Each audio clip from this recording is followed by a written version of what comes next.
Hello and welcome to round 6 of the Formula Sim Racing World Championship here for the British Grand Prix, 52 laps around Silverstone, the home of motorsports. FSR is brought to you by SimLab 3D Wrap and IMB Raceware, and I'm Cameron Rodger here to take you through proceedings today with Ewan O'Leary.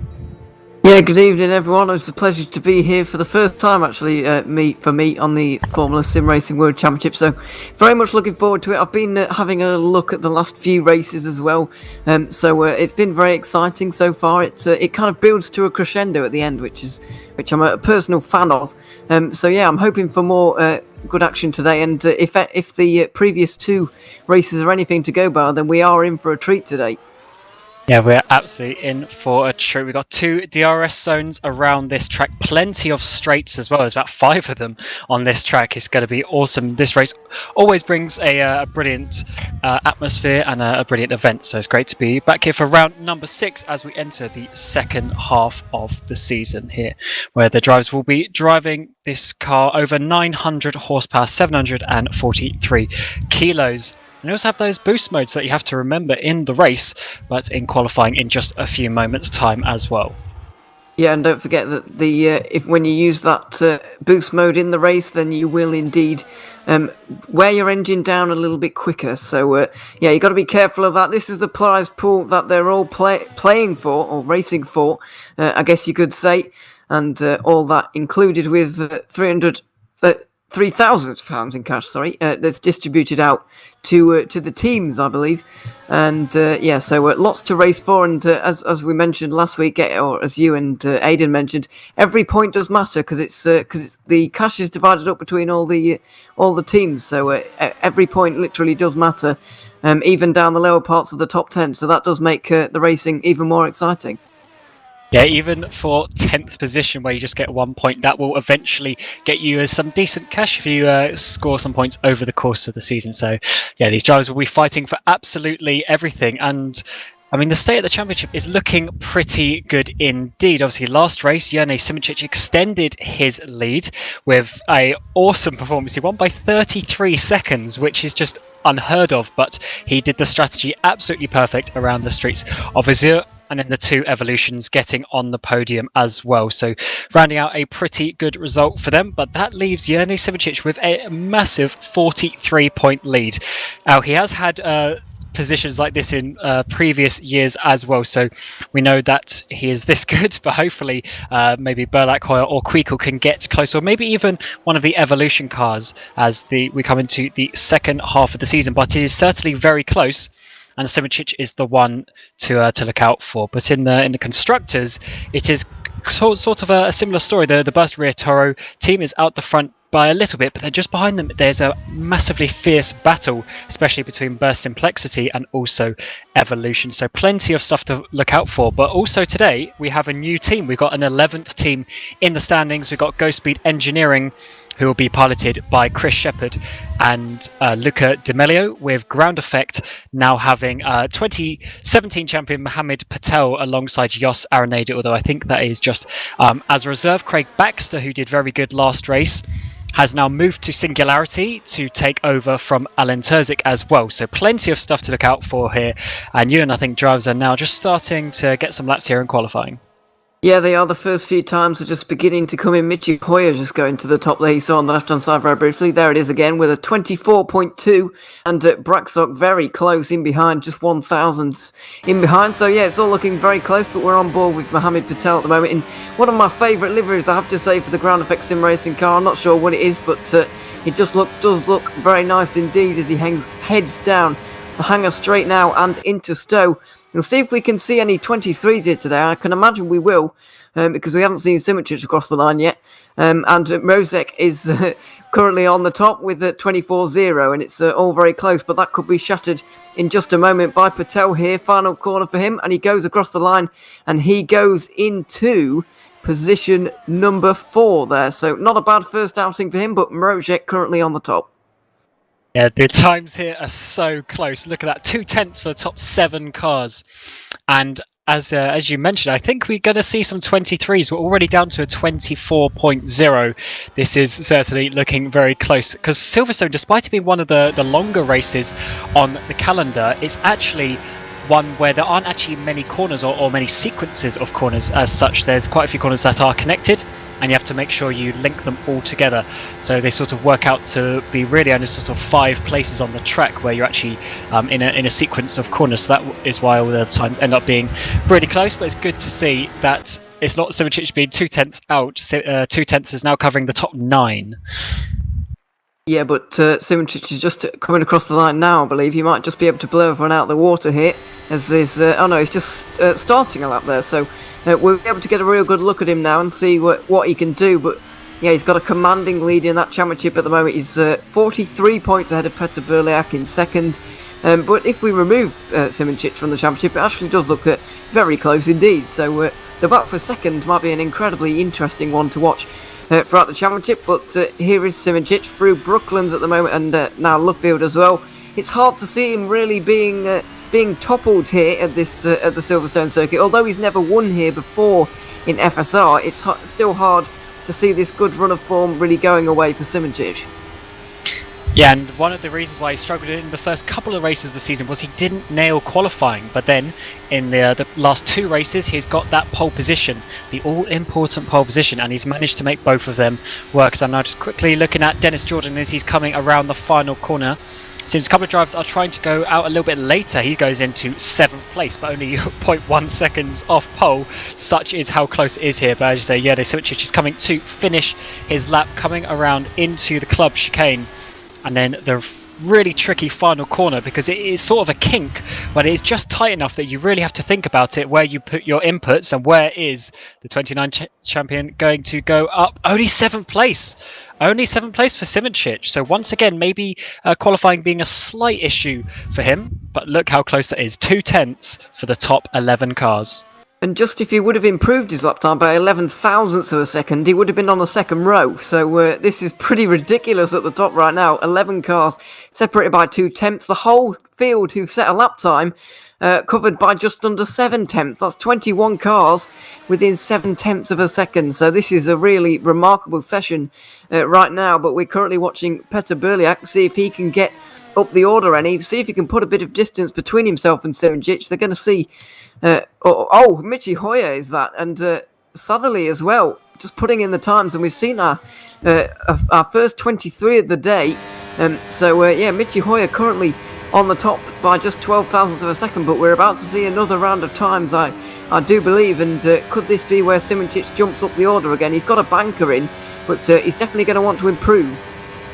Yeah, there's a couple of purple sectors there for Hoyer and Savely. Awesome to see Mohamed Patel now coming around the final corner. 5th place, currently 2/10 off pole, and he's gone up to 4th, just under. So yeah, the times are so close here. You've really got to make sure you're getting every single corner correct.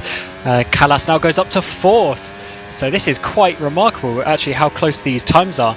And there's already only 2.5 minutes left. Most drivers have done their second laps now, so they'll be building themselves up to their third laps in just a minute. But we've now got Jordi Swiers coming around the final corner, 16th place currently. Where can he put himself for Singularity? He got points last time out, remember, 5th place in Azure, but only 12th place for him at the moment. Interestingly, there aren't many purple sectors coming through from the drivers that are doing laps, which just shows you how close it is that you're still making these massive improvements but not getting purple, because everyone is doing fairly similar sector times. Yeah, if you just improve a 10th really anywhere right now, you're going to jump up a good deal of places, because it's just so close at the moment. Michi Hoyer's still on top though, and he's doing well there to hold off Tom Southerly in the order. But we've got a minute and a half to go, and there's a lot of guys trying to improve, including Luca D'Amelio here for the Go Speed Engineering. He goes across the line now, and where is he going to get up to? It's 12th position for him, just 4/10 away from pole. Yeah, and it seems to be for one moment there aren't actually any cars doing laps, which is quite interesting. But Robin Panzar down the back of the grid hasn't set a lap so far. 22nd. He was telling me 2 days ago, actually, when we were having a little bit of chat about the race, that he was feeling quite good. But obviously on that first lap he wasn't able to do anything. But we got some improvements coming in. We got Eros Bashuli, Craig Baxter in 15th and 16th at the moment. They are looking to improve as they come through the first sector now, and just about to complete the second sector is Craig Baxter. What is he going to do? Simičić goes purple in the first sector, but only slightly quicker than what Baxter did, which just shows you how good Baxter's first sector is as well. He's going green in sector 2. So the Singularity car's just got 2 more corners now to try and make sure he can get an improvement. Remember, he was on the front row of the grid next to Simičić last time out in Azure. So where can he put himself? 15th at the moment. Where's he going to jump up to? 5th. Nice improvement there. 1/10 off pole at the moment. Yeah, but here comes Simičić. But he's backed off there, Simičić. So is he going for another one after this? I don't think he's going to have time. So it looks like he's completely backed off from this one. And Simičić could be outside of the top 10 to start this race. And that is going to be a very interesting one for everybody, because he's going to have to work his way through traffic, something that we haven't seen him do quite so effectively yet in this season. Now Jas Brakshock ran the final corner 12th place. Remember, he was up in about 5th place earlier. Where is he going to jump himself to? 3rd place for Jas Brakshock. Only 0.04 of a second off pole position. We've got David Mocek's on a purple lap. Michi Hoyer's doing personal bests. And they're all going to come in thick and fast as we come into the final couple of corners. I think Tom Savley is going to be the first one to come across the line. 2nd place at the moment. Can he get his first ever pole position in the World Championship? Yes, he jumps up to provisional pole position for now. Hoyer's now coming across the line. 2nd place. Can he get back on pole position? No, he can't. He's going to stay in 2nd place. David Mocek jumps into 3rd. Still a couple of cars left to come down sector 3 as well. Yeah, this is Mohammed Patel in the final couple of corners right now. 7th place for him. We've also got Alex Siebel going fast at the moment. We'll see if he can jump up the order along with Petr Burliak as Patel goes over the line and he goes into 5th position. Siebel is going to jump up probably as well into the 24 zeros. He's 6th now. And Petr Burliak finally 7th. So nobody can get near Tom Savley with a 23.8 there. And Jerome Quickel there can't get anywhere near the upper part of the top 10 either. One more person to come across the line. It's Kirill Birukov there for HM Engineering, and he goes into 19th. That is the session, and Tom Savley, a 23.8. What an astonishing lap time from him. First ever pole position in the World Championship for Tom. So congratulations to him. That is an awesome lap. He managed to get it by quite some margin in the end. Only 45 thousandths of a second to Michi Hoyer, but David Mocek is well over a 10th behind, as well as Brakshock as well, which is quite remarkable to see. So really good to see that all those lap times coming thick and fast. But really the news is Jurnej Simičić 11th place. He's not even inside the top 10. That means he will be able to start on a different compound of tyres and do something strategically, but that is absolutely crazy. Dennis Jordan, 2nd place last time out. He's in 12th as well. So once again, Silverstone has brought an absolutely crazy qualifying, and I'm sure in a few moments we are going to get a fantastic race. But while the drivers do a bit of a warm-up here in Silverstone, we'll get you through a nice track guide from your front row sitting Michi Hoyer. This is Formula Sim Racing. My name is Michi Hoyer and I welcome you guys to the track walk, to track presentation for round 6 of the Formula Sim Racing World Championship Pro and Academy run. We are live at Silverstone, the home of British racing, leaving pit road, leaving the so-called wing, here the pit garages, on one of the most iconic sim racing and racing circuits around the world, Silverstone track.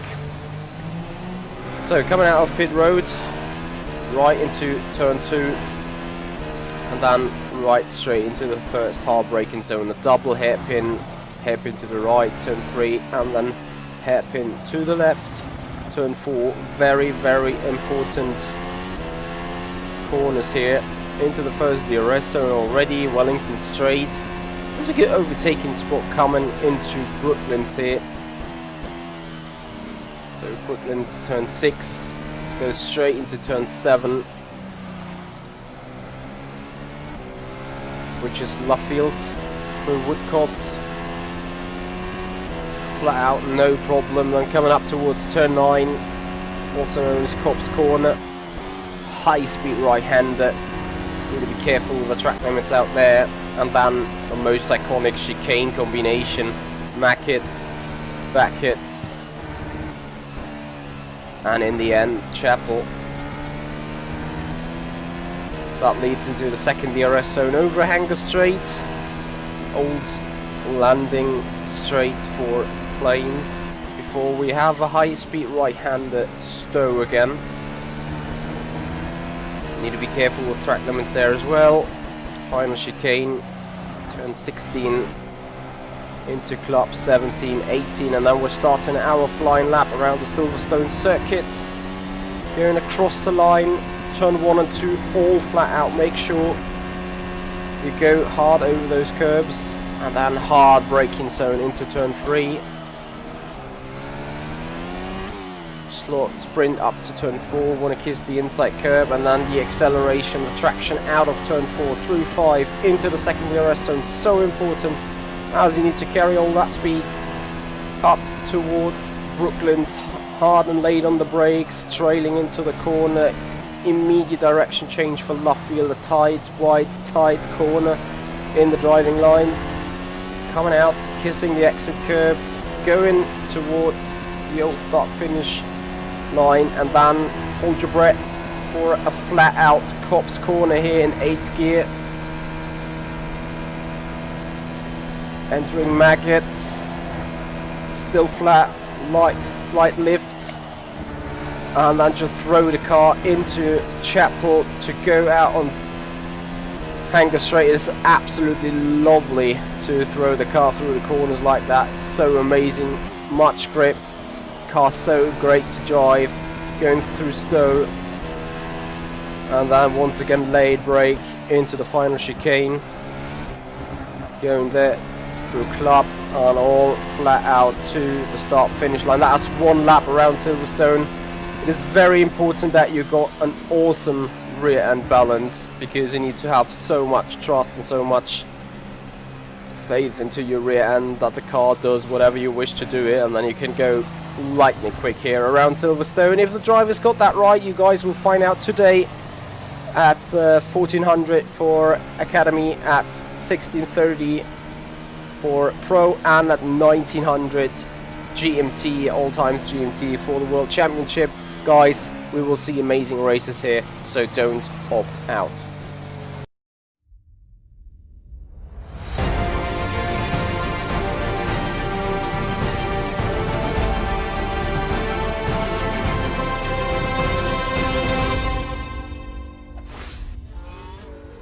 And welcome back to round number 6 of the Formula Sim Racing World Championship. And what a qualifying session we just had. Tom Sadley getting on pole position next to Michi Hoyer. It is going to be an absolutely thrilling race in just a couple of moments' time. But yeah, Ewan, that was such a great qualifier. I think that this race has just been set up to be an absolute cracker. Yeah, we were just talking in the break there that I think that it's probably better for Simoncic that he got knocked down into 11th place, because he's got the strategic options in front of him, the free tyre choice that he is going to have because of that.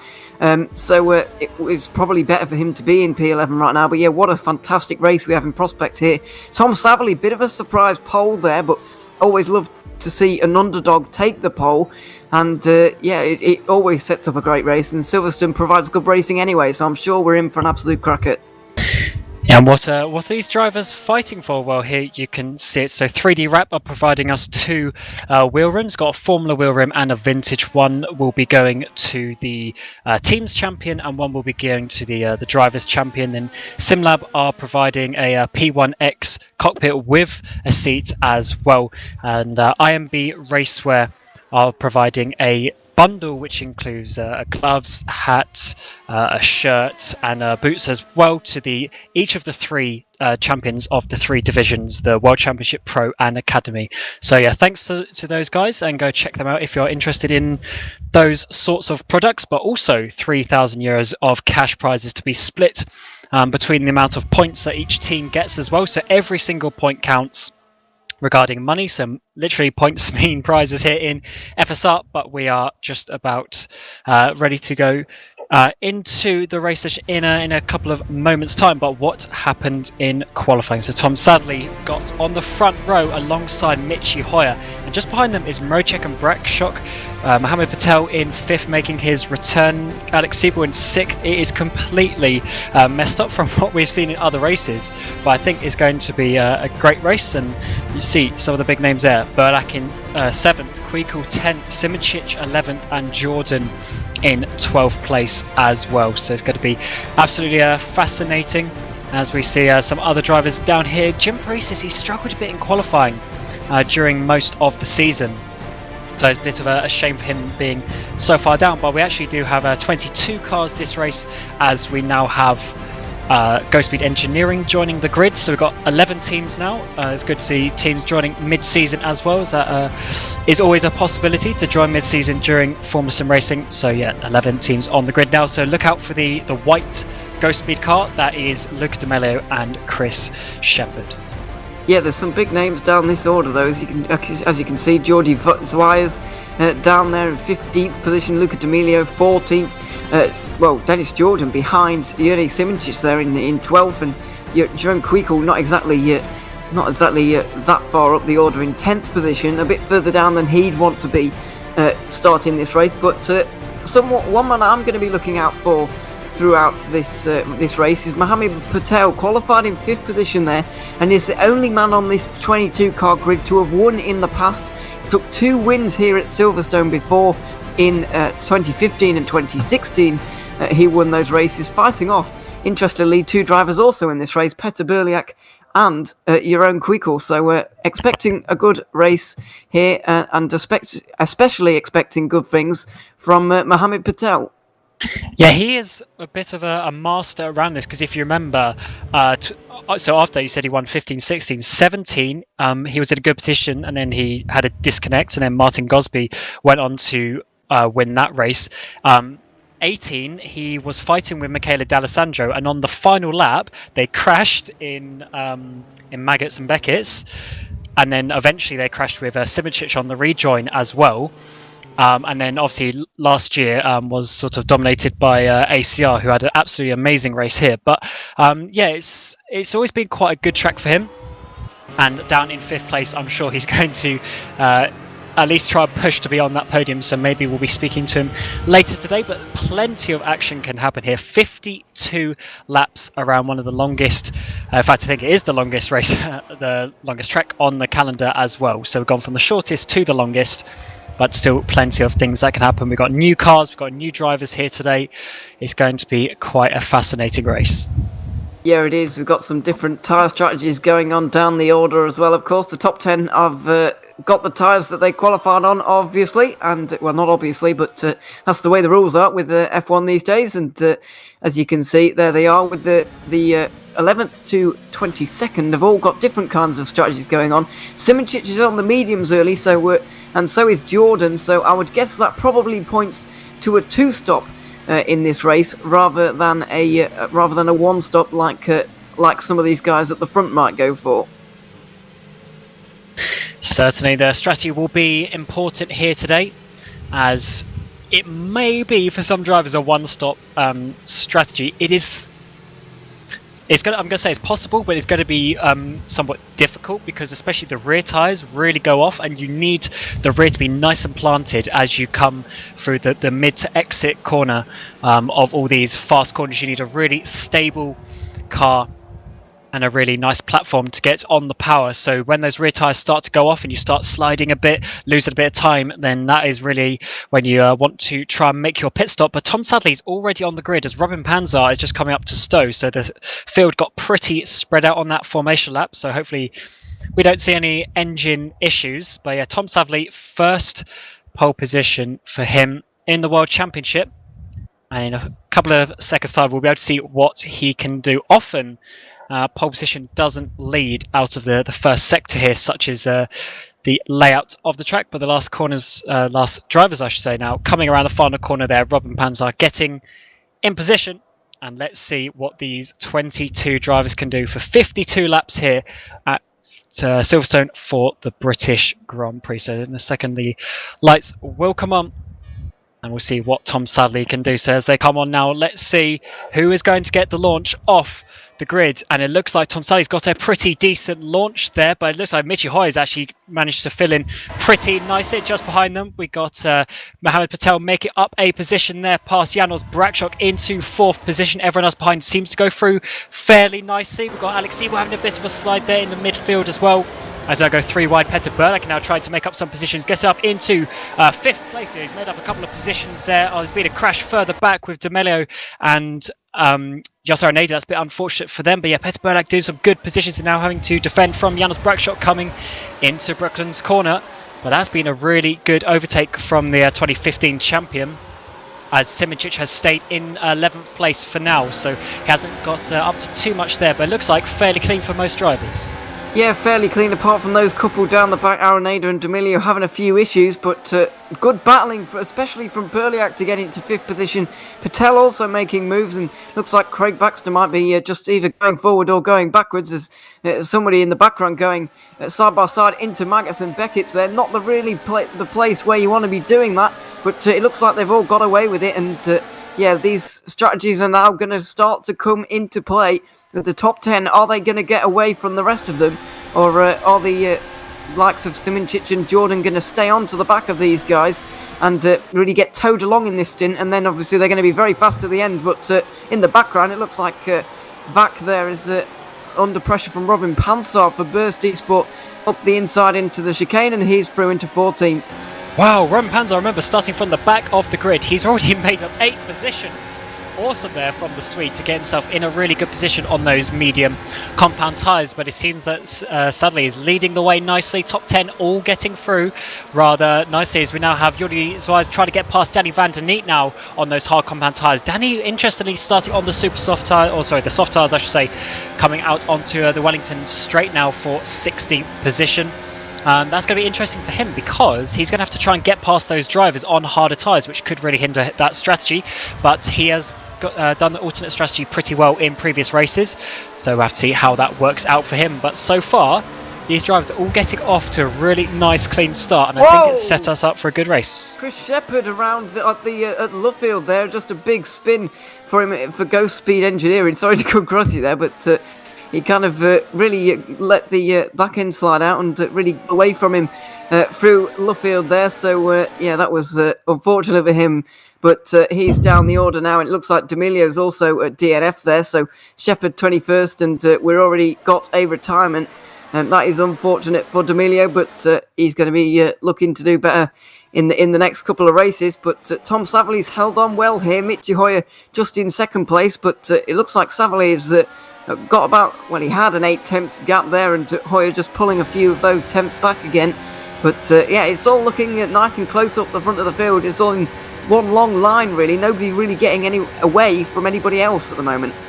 And that's all before DRS comes into play as well on this lap. We're now on to lap number 3 of 52, where DRS will now start to come into play. And Hoyer's now 6/10 behind Tom Sadley, so he will have the DRS coming down into Brooklands. But this is the point of the race where you have to really decide what you're going to do. Are you going to go ultra aggressive?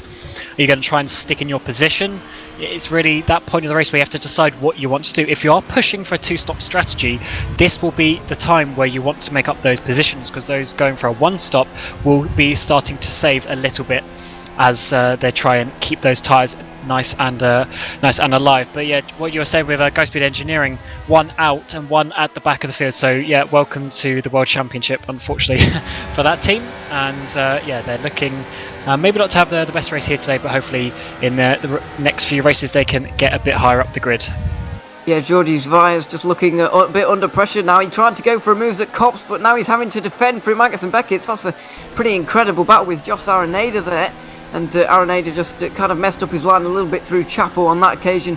And it doesn't look like he's going to be able to get in the slipstream and get in the DRS to try and get through on Jordi Zways there for singularity. But the Ground Effect Sim Racing car's going to have to just stick behind for now. We've seen a couple of battles actually go into Kops, but fortunately all of them have come out the other side of it, which is quite a surprising one. Although, then again, these guys are in the World Championship, so they're not here for nothing.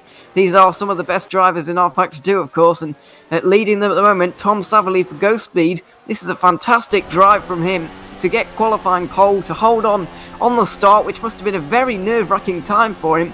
And now he's holding on for 4 laps in the race as well. We'll just see how deep he can go into this race with the lead. He's looking really comfortable at the moment, actually, so I'm expecting him to go at least to the pit stops in the lead here, probably.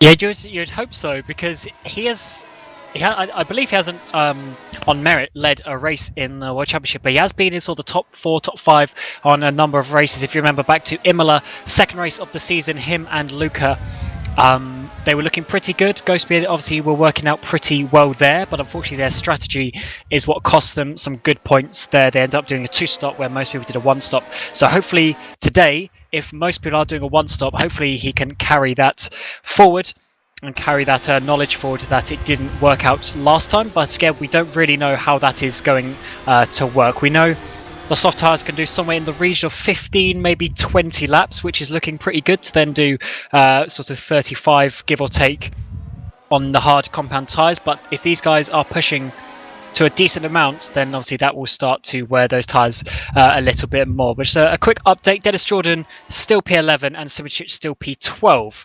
So they are sitting there at the moment, not making any progress, but they're only 7 seconds off the lead.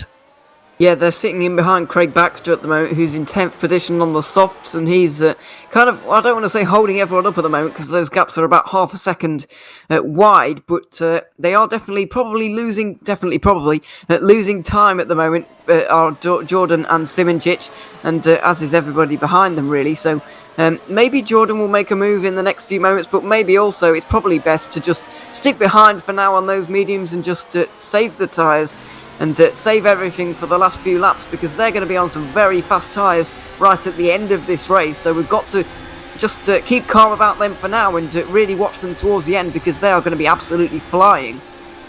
They certainly will.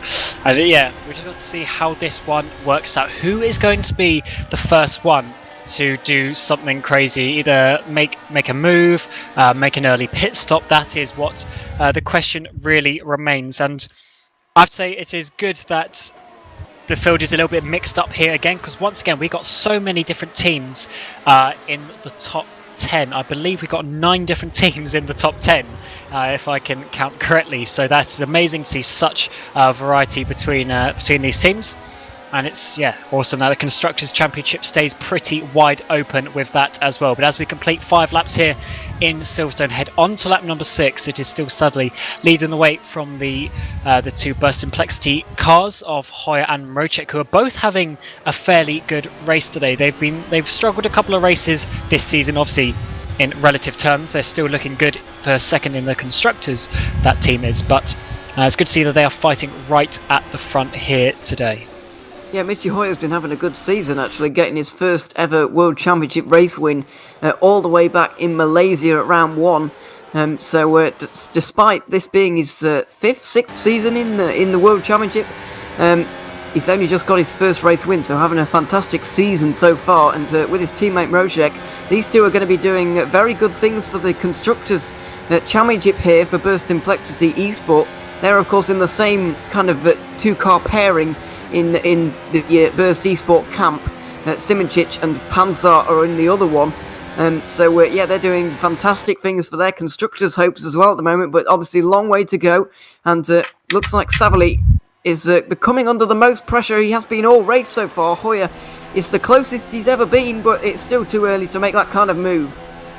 Yeah, Hoyer's really getting close now. And remember, Hoyer won his first ever race in the World Championship back at Malaysia, then got second place in Imola as well. He dropped off a little bit the last couple of races, but he still obviously has that talent. He's been doing great in other series as well that he's been participating in. And he's really coming into this race with a decent amount of confidence at the moment, as he's now trying to get on the back of Tom Sadley. Can he get close enough to make a move? Well, the question is, does he really want to fight this? If he gets an easy move, it might be worth it. But obviously, when you sit out in the front, you do have clear air, but then you generally have to start defending, which means you could take some maybe weird lines. You might start wearing your tyres a little bit more as you push on the exits, whereas when you're sitting behind, you can generally save in the corners and then make it back on the straights in the slipstream. So this is where he really needs to think of his game plan. as this top lot is starting to bunch up just a little bit. Yeah, they are. As I said, a lap ago, Savily looks under the most pressure he either has been, really. But Hoyer just made a little bit of a mistake through Copse on that occasion. He's just dropped back again a little bit, but it's nothing to worry about, I wouldn't suppose, because he's still got the DRS. He's going to easily drift up to the back of the Kiwi in front of him, up towards Stowe here. But I think he's just going to be waiting for the mistake, really, from Savily. He's not going to be making moves this early on, but if an opportunity does present itself, then he's not going to think twice about taking it, because why would you? It will be a fantastic opportunity for him. But yeah, as I said, definitely looks like it's bunching up in the top 4, especially right now. Mohamed Patel beginning to apply the pressure to Rodger as well. So yeah, it's all looking pretty tasty up the front, really. And saying that, it's still single file, and these guys just playing the waiting game at the moment. Just waiting for the race to unfold and waiting for them to get a bit closer to the finish before they start making last-minute lunges down the inside or anything like that. Yeah, they just need to be smart. That is the one thing that we've seen, especially this season. It's what Simoncic has done pretty well on a number of races. He's made the smart decisions that have come back to him later in the race. I do wonder if a few drivers are just doing that at the moment. But you say they're sort of bunching up a little bit. I just noticed Craig Baxter in 10th place dropped off Callas just a little bit. However, as that bunching is sort of happening, Craig has actually caught up just a little bit. But that did drop to almost 2 seconds between Callas and Craig Baxter, which is obviously then dropping back Jordan and Simoncic at this moment. So that is looking pretty good. But Simoncic in 12th place has actually gained time relative to Tom Sadley in the last 2 or 3 laps. Such is the way that they're now coming back to each other, as we are now on to lap 8 of 52 here. I would expect, even if you're 2-stopping, you're always Dennis Jordan's now going to look on the outside of Craig Baxter into Stowe corner. He's going to have some nice grip there around the outside on the rubber on the preferred racing line. And he's made that work. So Craig Baxter's now dropped back behind someone on an alternate strategy. So that's going to hinder him a little bit. But now the doors have opened for Dennis Jordan. He's got a 1.5 seconds clear air ahead of him to fill that gap and try and make his way further up. But yeah, just to finish that point, Simoncic is actually close up to Sadley, relatively speaking. So that is going to really help him later on in the race, as he's losing less time now. That really was a move and a half by Dennis Jordan, by the way, around the outside at Stowe. That was really impressive indeed, and I can't imagine Simoncic is going to wait much longer to follow him through. But Baxter has got the DRS to defend here, but Simoncic looks like he's going to go down the inside anyway on the brakes. Baxter fights it just a little bit, but Simoncic pushes him very wide. He pushes himself off the circuit indeed, and Baxter's going to be under pressure from Jim Parisis as well now. There's a bit of a slide from Ewan 8, and he's going to be under pressure again, is he? Or is he letting him back through? Here comes Parisis. This could be messy into the Copse corner. Nearly 3 wide, not where you want to be. And now it looks like the Edge Esports car in behind is going to try and get through Simoncic here. In towards Maggots and Beckett's. That will be a very ambitious manoeuvre, but Simoncic is losing time all the time here. Even though he feels that move on Baxter was unjust, he has let him through, but he's lost about 2 or 3 seconds in doing so. And this is going to really set him back in this race now. Yeah, he obviously just decided to play it safe. I mean, obviously giving back the position is the nice sportsman thing to do, and hopefully he's obviously hoping to not get any sort of further penalty from that. So I'm sure Craig isn't going to be too displeased with how that worked out. Simoncic can be a nice guy like that, just taking it safely. And that is what I said earlier about him being quite smart. He doesn't want to risk getting any sort of penalty post-race. He wants to have it all sorted out on the track. And as you said, they've dropped off a little bit now. Dennis Jordan's now got a 2-second gap to Craig Baxter. So these guys are going to have to do a little bit of work to get back up there.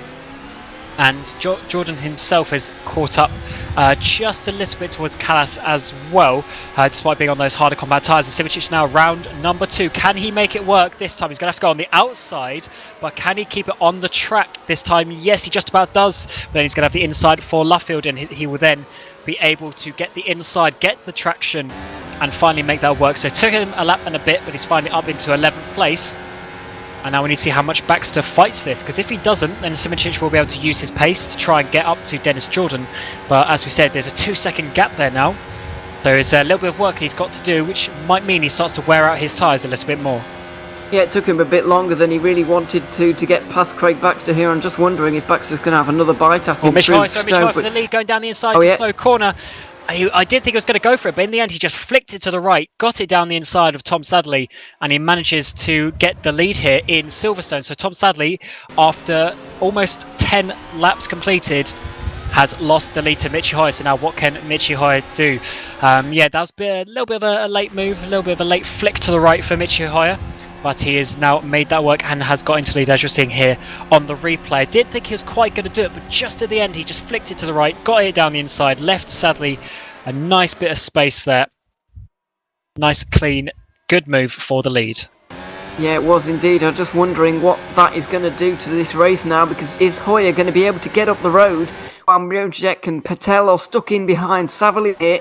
That could be a thing that plays out if they're not careful, but it looks like Rodger a little bit under pressure himself here from Patel, but this could give Hoyer the gap he needs to really get the clean air and get the free track space in this race that he wants it. Simoncic has also got some free track space having got past Baxter there, so I think he'll be pretty pleased to just be running around a little bit on his own right now, even though he's got Baxter behind him. But looking at Patel through the kind of through forwards from Patel, and see what Rodger can do. It was a late-ish move from Hoyer on that occasion on last lap, but we'll see if Rodger does the same. He's going to approach Savily, but he's not going to be anywhere near enough for a move just yet. And yeah, Savily's holding on to second right now, and we'll see how long he can cling on to that space, because it doesn't really look like he quite has the pace of Hoyer. And guess who was fastest last lap of the race? Jernej Simoncic, P11, as Danny van der Neep, first one into the pits. So what's that, 11 laps he made those softs, so that is definitely a two-stop. I really doubt he's going to get 41 laps out of the hards if he only got 11 laps out of the softs. So Danny van der Neep on a two-stop strategy, as we saw the Netrex cars do last time in Azure, and it didn't work there, but will it work here today? We'll have to see how that works out. Gone onto the hard compound tyres, and yeah, I'd be really surprised if he goes for a one-stop from here. But anyway, that is the first person to make a pit stop, and his pace is kind of what we need to see. How big is the undercut? Yeah, that is going to be the real big question here. Just a question of how much time is he going to gain from it, really. But you've got to remember that overtaking around Silverstone is a little bit easier than it is at the Azure circuit, so maybe that two-stop strategy is a little bit more viable when the overtakes can be made, especially at the latter portion of the race. You can really make a difference with the softer tyre compounds. You can really start to do some fantastic overtakes late on. I'm hoping that we are going to see some of those play out, but Hoyer now 9/10 of a second, and everybody else just sitting in behind, just waiting for their moment, and probably waiting to see who blinks first in this leading group.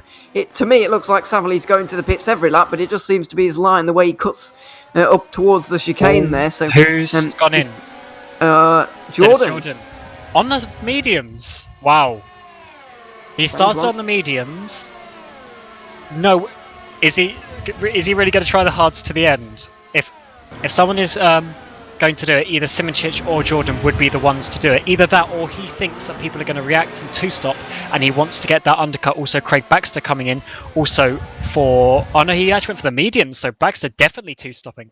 This is interesting. I think Jordan is potentially trying to make some people do a two-stop here with that early pit, although... If he is, if someone is going to do it, either him or Simoncic, I would say, are probably the best on their tyres, so they are probably the ones to do it. 40 laps though, that is starting to push it, I would say. He's going to have to be careful, that's for sure. He's going to have to be very, very careful on those tyres, but luckily for him, he's come out in a bit of clean air here.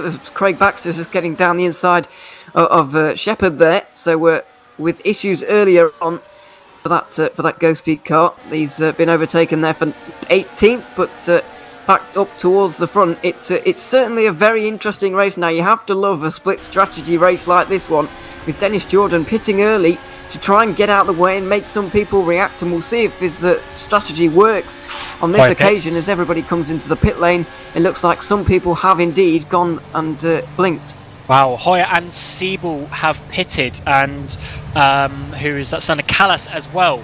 They are reacting to this. I think these guys are potentially going for a two-stop strategy. we'll have to see what they're all. Seaball's got held up there a little bit with Hoyer leaving his pit box, so he'll lose a second or so there for Seaball. Not ideal, and Callas might actually get him. They're going to be side by side, not quite. So yeah, Seaball lost a little bit of time there, but where does Mitch Hoyer come out? 11th place. They've spotted a gap there behind Thomas Vack. That is really good work from the engineer there for Burst Esport, getting Hoyer out in a nice clean gap. That is obviously what they saw, and they thought, let's react, let's do this, and see exactly where he can go. Dennis Jordan now is coming onto the back of Jordi's wires, and he will need to try and make this overtake work if he wants his strategy to work. And yeah, Jordi doesn't really give up too much of a fight, knowing he's on a completely different strategy. So yeah, this has really opened the taps now. What are these drivers going to do? Are they going to stay out for a one stop? Are they going to push for a two stop? We are finishing lap 14 now, so we are getting towards the sort of pit stop window.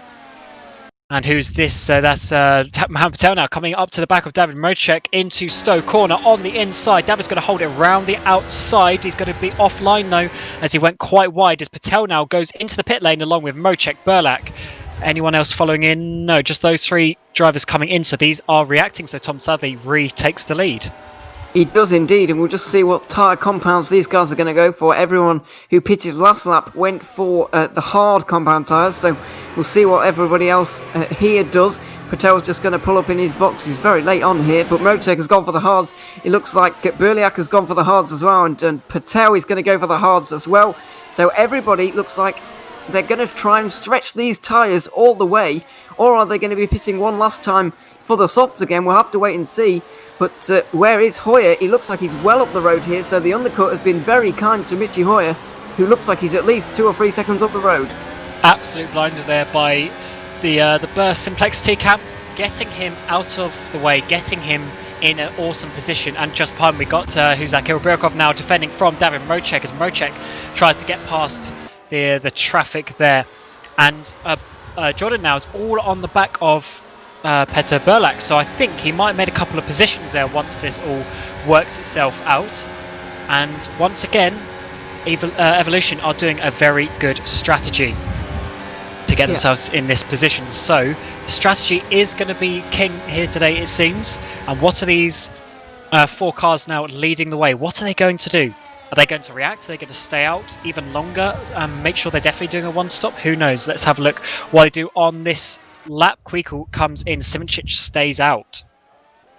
You'd expect Simoncic to stay out for a little bit longer on the mediums, but he's probably going for a one-stop race, maybe on the hard compound tyres towards the end, although that wouldn't make much sense because you can do it on the softs and the hards, and we know he's very good at tyre saving as well, so I don't think that will make much sense. But Kwiku and Panzer also into the pit lane, and we'll see what tyres they go for. Kwiku has gone for the hard compound tyres, so we'll see where he comes out. Everybody just flying past him at the moment, and he's going to be way down the order. He's behind both Evolution cars as well. Sebo and Jordan running line astern at the moment, but Dennis Jordan, what a strategy from him so far. He's up in behind Petr Burliak here, and they're all in behind Birakov in the 10th position there. It looks like there's going to be some moves made. A little bit of a defence, but Burliak's just going to go around the outside anyway. That was clean as you like through Brooklands, and it looks like Birakov is not going to have anything to answer for. So Burliak is into the points once again, and we'll see if the Evolution cars can follow him. Yeah, Dennis Jordan now, I think he's going to use a little bit of quali boost maybe to try and get past Birakov here. Birakov doesn't need to fight this, and Dennis realises it's a little bit too much risk there coming into Kopp's corner. But this has now bunched them up a little bit as Alex is sitting behind his teammate just there. And this is the traffic that really loses you time, and that's why Mitchy Hoyer has played a blinder. He's leading away from Patel by a couple of seconds. Mocek has managed to get past, but now Mashuli, who I believe has not made a pit stop either, is getting a little bit in the way now of Petr Burlak. And Burlak's a little bit too far. No, Aros doesn't put up much of a fight there. Burlak goes through nicely, but Birakov is still holding up the 2 Evolutions. So Evolution actually have got lost here a little bit in the strategy, as the 2 Ghost Speeds and Simoncic stay out again. So these guys are 100% going for a one-stop strategy. There's no reason to stay out this long, as they're just going to be losing time with their undercuts. So they're going to go long. They're probably going to go towards 20 or maybe even more than that laps, and then we'll see what they can achieve from that. as this is all getting a bit bunched up now behind Birkov. I think Jordan is going to have to just push a little bit and try and make this work down into Brooklands. But obviously Birkov has got DRS, he's got the defensive mind. Oh, Dennis, is he going to go all the way around the outside as a couple of other drivers have? Yes, he has. A nice move there by Dennis, and Siebel is going to have to follow him through very quickly, otherwise he's going to be overtaken from Queekle. Yeah, they are losing time to those in front as well, don't forget. So we're looking from your own Queekle in the HM Engineering red car. It looks like there's all sorts of craziness going on there. It looks like Dennis Jordan was actually trying to break the toe to Birkov there, trying to aid his teammate Alex Siebel in getting through. Because don't forget, they're going to be losing time to those in front, and they already are, really. Berliak is going to be up the road if they well, he already is up the road, so they are losing time hand over fist, and it's just getting worse as it looks like Bruczek is into the pit lane. No, that's Savalian, excuse me. And so he should be going on to the hard command tyres as there's a move there from Siebel up the inside on Birkov, and that was pretty easy for him. And big slide for Birkov in the wall, and that's probably him out of the race.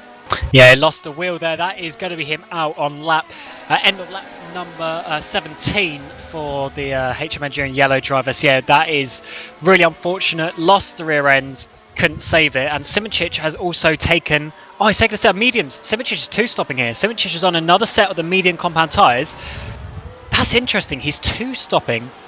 But he has lost a lot of time, unless my my graphics haven't updated. He is on the mediums again, which is really not going to be good for him because he lost so much time.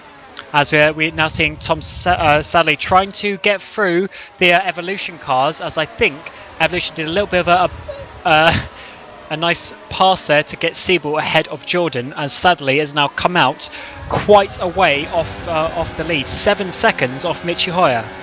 Yeah, Savali came out side by side with Dennis Jordan, and they battled their way through turns 3 and 4, and then Siebel was able to get both of them with a 3-wide move down the Wellington straight there. So Savali's just been filed backwards really, and we'll see if Queekle can actually get past him. I believe we're going to see a replay of Birakov's off here now at Stowe. There is Jordan going up the inside of him. Sorry, that's Siebel going up the inside, and just looks like he lost the rear end. Big crash there, big hit for him. Both of his right side tyres are gone, and he is out of this race. As Alex Siebel got past Eros Mashuli, who's still out there, so this is another one of these alternate strategy runners that the top guys are having to get through as Brakshock finally comes into the pit lane. I'm really surprised. Simoncic is on the medium tyres. I think this is not going to work for him, but let's see what it does. Side by side with Greg backs into turn number 1. What a move that will be. Don't often see an overtake into turn number 1, but Simoncic has made that work. Awesome little move there for P14. This is Simoncic, who won the last race by 33 seconds, remember. 33 seconds, as this time round he's in P14, as we're now seeing some people on the back straight trying to get involved. Simoncic now down the inside of the Netrex car of Santa Callis, who then keeps it around the outside, and Simoncic now risky move around the outside of Luffield. But can he get the traction on those newer softer tyres? Yes, he can. Simoncic is pushing for this 2-stop. He is. He's throwing the form back out the window in more ways than one right now, in places to overtake and in terms of strategy. He's going to need to do this though, don't forget, if he wants to get anywhere in this race. It looks like he's going to try and get through on Janus Braksok there through Maggots and Beckett's, but he's going to have to wait for Stowe probably. As he comes out of Chapel right now, he's going to use the DRS, and he's going to have to make progress quickly here on lap 19. He's going to approach onto the back of that kind of black car, pulls to the inside, and now he's going to fight this one. Is Braksok side by side through Stowe, but Simoncic has the inside line. He has more of the pace there, and he is up into 12th position, but he's going to need to make some very quick progress here if he wants to get anywhere in this race. Next up is your own Queekle in 11th. Yeah, and he's now 10 seconds off the lead. So he has dropped a few seconds by doing this. So not only has he dropped some seconds, but if these guys are also... well, I think actually some are going to be 2-stopping, but if the people are 1-stopping, if he doesn't make a whole pit stop back on them in terms of time, then he is going to be really having to fight through all the way through the final still of the race. But now he's coming onto the back of your own Queekle. We know these two have had some issues so far this season, as Simoncic is now going to dive it down the inside, but your own always good on those brakes. And Simoncic now is really trying to use these medium compound tyres. He's given himself some work to do, but he's trying to make it work as quickly as possible. He's got a little bit of a run here, actually. Or actually, no, your own turns on the quality boost there. Oh, Simic, no. Oh, wow. Almost down the inside of Cop's corner. You could see, that was incredible to see. Coming up to Cop's corner, you could see Quickle just slightly start to pull away as he turned on the quality boost, just to tell Simic, nope, you're not overtaking into Cop's. As, obviously that is a fairly limited amount of time that they can use the quality boost, so they do have to be careful. But can either of these drivers make a move up into Stone? Not on this lap, but it's interesting that now they've made the pit stops, everyone is just going a little bit crazy. Yeah, they are. Simic, oh, fake to the inside. He's going to go to the outside. Fantastic on the brakes, but Quickle pushes him out. Simic cuts across the corner there as well through the chicane, and he's losing bags of time now. They both are, to be fair. And Simic is defending, well, kind of defending, kind of showing his visible frustration as well towards Quickle. We said they have history in the past, and you're seeing these two are not particular. Well, they're not on each other's Christmas card lists, let's put it that way, and they're coming through turn 4 at the moment. We'll see if there's going to be any moves into Brooklands while Michi Hoyer just takes the lead of the race from Jim Paresis. We're going to continue watching this battle with Simic for 10th position. He's going to try the outside at Brooklands, but a long way around there. We've seen him go around the outside at Luffield before, but there's also quite a long way around there, and it looks like Quickle's going to hold on for just a few more corners. This is quite crazy. We're only on lap 21 and these guys are fighting like it is the last couple of laps of the race. No, not on the outside of Cops. You're not going to try that. There's Yone. He's obviously trying to push him to go in a slightly worse line to get him to slow down through this sequence of corners. But yeah, remember these guys collided with a few laps to go in Indianapolis, the 3rd race of the season. And just in general in Estoril, Portugal, they had some moments as well. So now Simic round the outside of Stone. Now this one is a bit possible, but again, just not quite alongside enough. Can they now get alongside into the final chicane? Remember, last time he got pushed off, and once again he's going to try it. And again, Quickle just on the limit as usual with his defence. He does not give anyone more than the absolute bare minimum space for a car, so you've got to be a little bit smarter than that. But I think Simic is really trying to potentially get one over Quickle mentally, because Quickle has come out on top, arguably, with how a couple of the incidents have happened. But can he now again another lap? Can Simic? He's a bit closer actually. He might be able to get his nose down the inside here. Yes, he is. And bit of contact there. That's a bit difficult to judge, but Simic was just about alongside as Quickle now is getting all over the back of him. Oh, shouldn't be doing. No, your own. Don't do anything silly. Don't do anything silly, your own. Even if you think that's Simic's fault, no point in doing anything that stupid. As now he's going to dive down the inside of Cop's corner. These two need to be careful. This is only for 14th place. This is not for a race victory. We're going to see a replay here. Now Simic does get down the inside. I do wonder if Quickle turned in or whether Simic was just about. That's very difficult to see from that angle, because Simic kind of went a bit straight into the front wheel of your own. Yeah, not the easiest angle to judge from that. Simic was certainly on the limit, but Quickle was pushing him right to the inside as well. So I do wonder if not much will actually come from that. But yeah, these guys getting personal out there. It is definitely getting personal between these two especially, but it looked a bit of 6 of one and half a dozen of the other from that particular angle, but it might have looked different from another one. I'm sure that will be looked at afterwards, because that's a big moment, a potentially race-changing moment, and it's dropped both of these drivers a couple of positions. Simic is just in behind his teammate here, and you can't imagine that Robin Panzar is going to make this too difficult for his Burst Esport teammate. Simic just gets down the inside now, late on the brakes through Brooklands, and it's decidedly easier for him against his teammate. And now he's going to see if he can get past Craig Baxter, who's also trying to apply the pressure to his teammate now. So a couple of teammates running around next to each other at the moment, but this is for a surprisingly low position in Simic's terms. We're not used to seeing him battle over 12th position, are we? Yeah, this is pretty crazy, but while that has been happening, the leaders at the front have been pulling a gap on this group in the midfield. Mitchell has leads the way by 1.2 seconds from Patel, who has got out of... Baxter's gone for a little spin coming out of Chapel.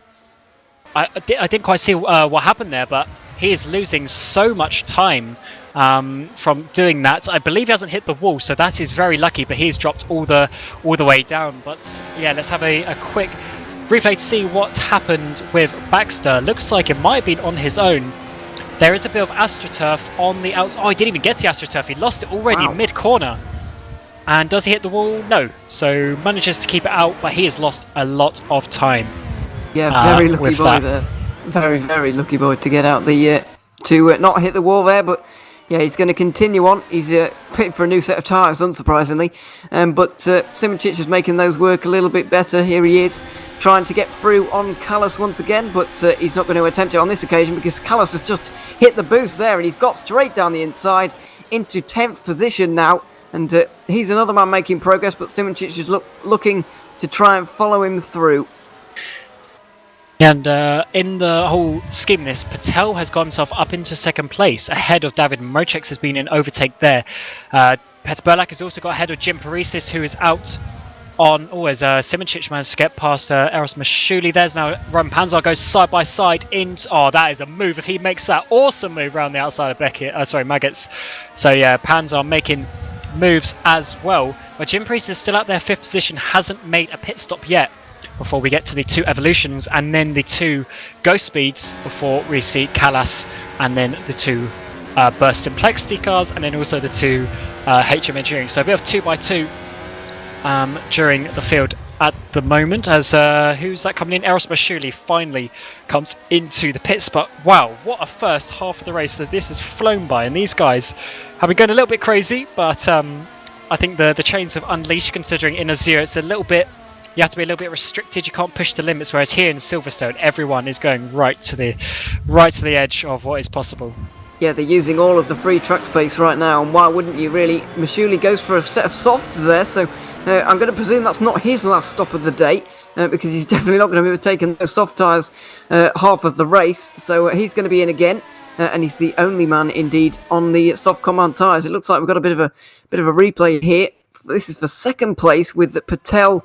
And Mrozek tries to go around the outside, just Mrozek in the Burst Esport car, but Patel fends him off well there. The first signs of a real battle materialising up the front of the field, and yeah, that is going to be a good one because Hoyer's being caught by Patel, but Patel himself is also under pressure from Mrozek, so this is looking fantastic up the front. Yeah, we can't forget about this battle for the race lead, while the strategy down in the midfield is going crazy. Always Alex Siebel's now getting close to Jim Parisis. Actually, Jim still does need to make a pit stop, but still this is pretty crucial for Alex Siebel and his strategy. As his Parisis coming in finally, yeah, so 25 laps seems to be the limit for these guys, which means if they pit around lap 10, lap 15, that means they are going to owe us another pit stop for between 10 and 15 laps at the end of the race, I would assume, on another set of the soft tyres. So I think most drivers here are doing a 2-stop, which is quite interesting. I did think that some people would try a 1-stop, but I believe Ghost Speed might be the only people to really be pushing the limits of a 1-stop, as Jim Parisis comes out in 16th. Yeah, he's a little bit further down the order, but he's got the soft tyres on right now, so he's going to be trying to make some moves, as is Simoncic on screen right now, trying to get past Callas, but it looks like the edge has been taken off his tyres just a little bit here, and he's struggling to get through on these guys as he gets further towards the front. Obviously, when you get further towards the front, it gets a little bit more difficult to overtake as well, so that can be excused, but... It looks like in the background there, Panzar and Queekle were also side by side for a brief moment. Queekle just looking to make a move at Cops, but we're going to watch this battle up the front with Michi Hoyer and Mohamed Patel and David Mrozek, 2 Burst Esport cars, and Patel sandwiched in the middle. But yeah, battle's going all over the place at the moment. It's really hard to know where to look, and there's also the strategy game to think about. It's a right headache to try and work out who's going to win this one, because honestly, I've got no idea. We've had half the race now. Yeah, it's pretty crazy, but let's have a look at what is happening in the championship as it stands. Obviously, Simoncic in 10th place would only be getting 1 point, and that means his lead is going to come down a little bit, but it'll be Michi Hoyer who jumps up into 2nd place, 3 points ahead of Petr Burlak. So that'll be 29 points, the lead I believe that Simoncic will have. So that'll be coming down a decent amount, but still a fairly comfortable mark for him. But then look at that, Mojek, Siebel, Jordan, all within a few points. You could even include your own Queekle in there, only another 3 points back. So once again, the championship is getting very close indeed. And I think it would actually be, in the spirit of the championship, it'd actually be quite good if Simoncic finishes down in 10th place, but it looks like he's not going to make that work as he's thinking about overtaking Callas, but not quite. Oh, Queekle had more contact with the burst car. This time, Robin Panzer.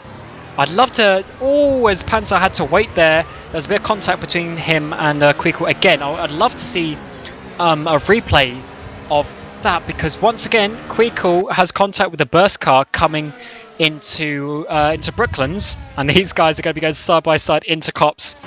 I would bet my money on that, as Panzer is trying to go round the outside as these two went side by side a couple of laps ago. But yeah, that didn't quite work out on this lap. But yeah, I'd love to see that one again, because that looked a little bit interesting to have two contact with two cars in the same corner. So Robin defends to the inside. Oh yeah, Queekle just misjudges that, I think.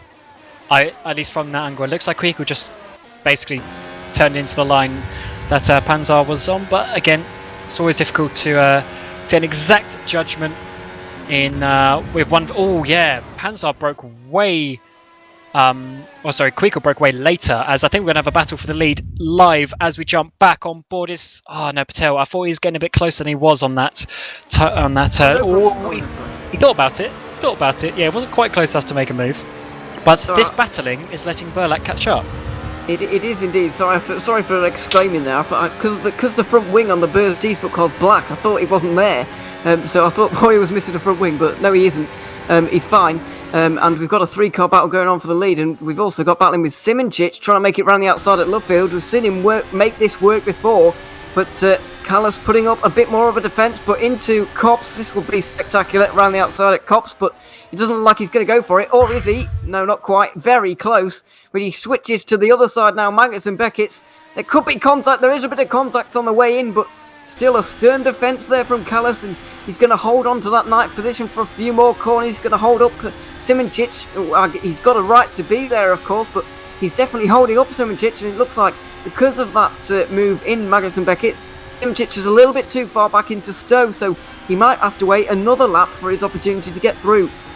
As we come now onto the second half of the race, as we got Priestess battling with Jordi Swiss. Oh, Jordi goes for a spin on the exit of Stowe. Can you keep it? Oh, good job there for Jordi.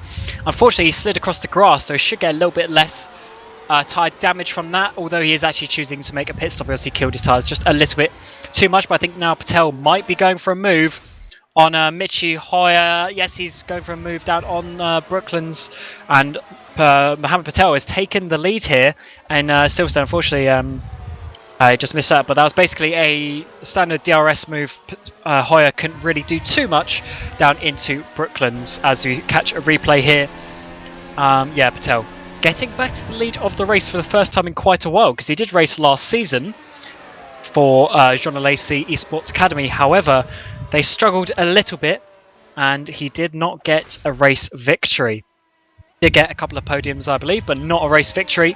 And now he's got to the front, and he's pulled a little bit of a gap on the two burst cars, as Burlak has got really close to them now. Yeah, he's right there. It's a 4-car train, really, but Patel looks like he's got the pace of everybody at the moment. He's the only driver in the field to have won at Silverstone in the World Championship before, so he's definitely knows his way around this circuit. But saying that, he's not done it for 4 years, so although he's raced last season, not quite had the look and had the pace to match it with the front guys, but right now he's got absolutely nothing but the pace to match with the front guys, and also Burliak looking pretty impressive. Looks like Hoyer's struggling a little bit on these hards. He looked very strong on the softs, but now he's put those white striped tyres on. Looks like he's struggling just a little bit more, even coming under pressure from his own teammate David Mojek now. Yeah, I do wonder if he might go towards the mediums at the end of the race rather than the soft, which I expect some drivers to do. We have seen him do that on a couple of races where he's gone for the slightly harder option compared to some other drivers. But just to talk about Patel, right? Not only is this his first race back, but can we just mention Ground Effect Sim Racing have signed a world champion for at least for this race, and they are leading the race. They got second on the grid last time out. I think we have to give some applause to the management there at rFactor for getting some good drivers into the cars, and they are leading the race legitimately for the first time, I believe. And if they even get on the podium today, that'll be their first podium. Their best finish was Spa last year, Jos Araneda getting 4th position, but they have never got a podium, let alone a race of victory. So if Patel can do that for rFactor, that would be an awesome achievement for this team, who are still fairly new in the world of sim racing. Yeah, and they've only scored 5 points this season as well, so that just shows you how much they've been struggling, but that would completely times their points total by 5, so it just shows that Patel is doing some very good things for that team right now, and it will put them in a great place, and it would really boost the team morale probably for everybody, really. I bet they weren't particularly motivated after the first few rounds, because they've had a miserable time of it so far. As I said, only picking up 5 points, but they're having a great race at the moment with Mohamed Patel setting the pace at the moment. He's got a nearly 1 second lead over Michi Hoyer as well, so absolutely fantastic job from all of those guys at the moment. But looking back towards Simoncic, his progress has stalled just a little bit. He's got past Callas, but he's now stuck behind Braxok in front of him, and Tom Saverly, who's dropped back just a little bit in this race. It's a shame to see that for him, but he's had a good race nevertheless. In 7th position at the moment, it's not too bad overall, you have to say. Yes, not too bad. The worrying thing for him is we're expecting him to do a 1-stop, considering how long he went. However, 13 seconds off the lead already, and there's still 21 laps to go at the end of this. So he's going to be losing even more time when the guys get onto those fresh tyres. I think they might have to bail out and go for a 2-stop as well. But we'll see, as sadly now he's obviously struggling. He's, I think, trying to let through his teammate there, Braxok. Does he come into pit? No, Simoncic does. Simoncic already in the pit lane, 22 laps to go. That is quite interesting. He's going to have to go on the hard compound tyres to do that. He's taken 2 sets of the mediums. Softs will definitely not get that far, and I do not see him 3-stopping. As, yes, he goes on to the hards. Okay, so the strategy, once again, is being very confusing and hard to predict, but that is why it's been a very good race so far. And he's obviously trying to make something work. It hasn't really worked in the first half of the race. He's trying something different, and let's see how this works out. But I do believe for those Ghost Speed cars, they may have to back out of that 1-stop strategy if that is what they are doing. Yeah, probably. They're a little bit further down the order, so they'll probably have to bail on that one. But Simoncic going for the 2-stop, but going on the hards at the end of the race rather than the softs, which I was expecting. So, interesting one, but he is going to be getting an undercut on the top 8, who are all still running around on their old hard compound tyres. So we'll just have to wonder now if any of the top 8 are going to blink and also go for the hards, or are they going to wait it out and go on the mediums at the end, or even the softs. So, interesting one, but that's all. And we have got a pit stopper now, David Mojek for Burst Esports. So looks like the Burst guys really trying something different here and trying to make everyone else think twice about what they're doing. Yeah, they are behind in pretty much every part of the track that they're on. They're behind in their battles that they have with their drivers, so they need to make something work. Where has Mojek gone on to? He's gone to the mediums as well, so I'd say that's a fairly safe call. 20 laps to go. Mediums should be fine for that. As who is that dropping down? Panzer comes in. I think I saw someone else dropping down, but that might have just been Mojek as he comes out of the pit lane just behind Jim Paresis, and Jim Paresis is on those soft compound tyres. So I think Jim will have to stop again, as he will probably take another set of the soft compound tyres. So Mojek will need to get past Jim as they come now battling down into turn number 1. Sorry, turn number 1. Turn number 6 into Brooklands, and he made that work with her. That was fairly simple with the fresh tyres, but now the strategy has opened up again.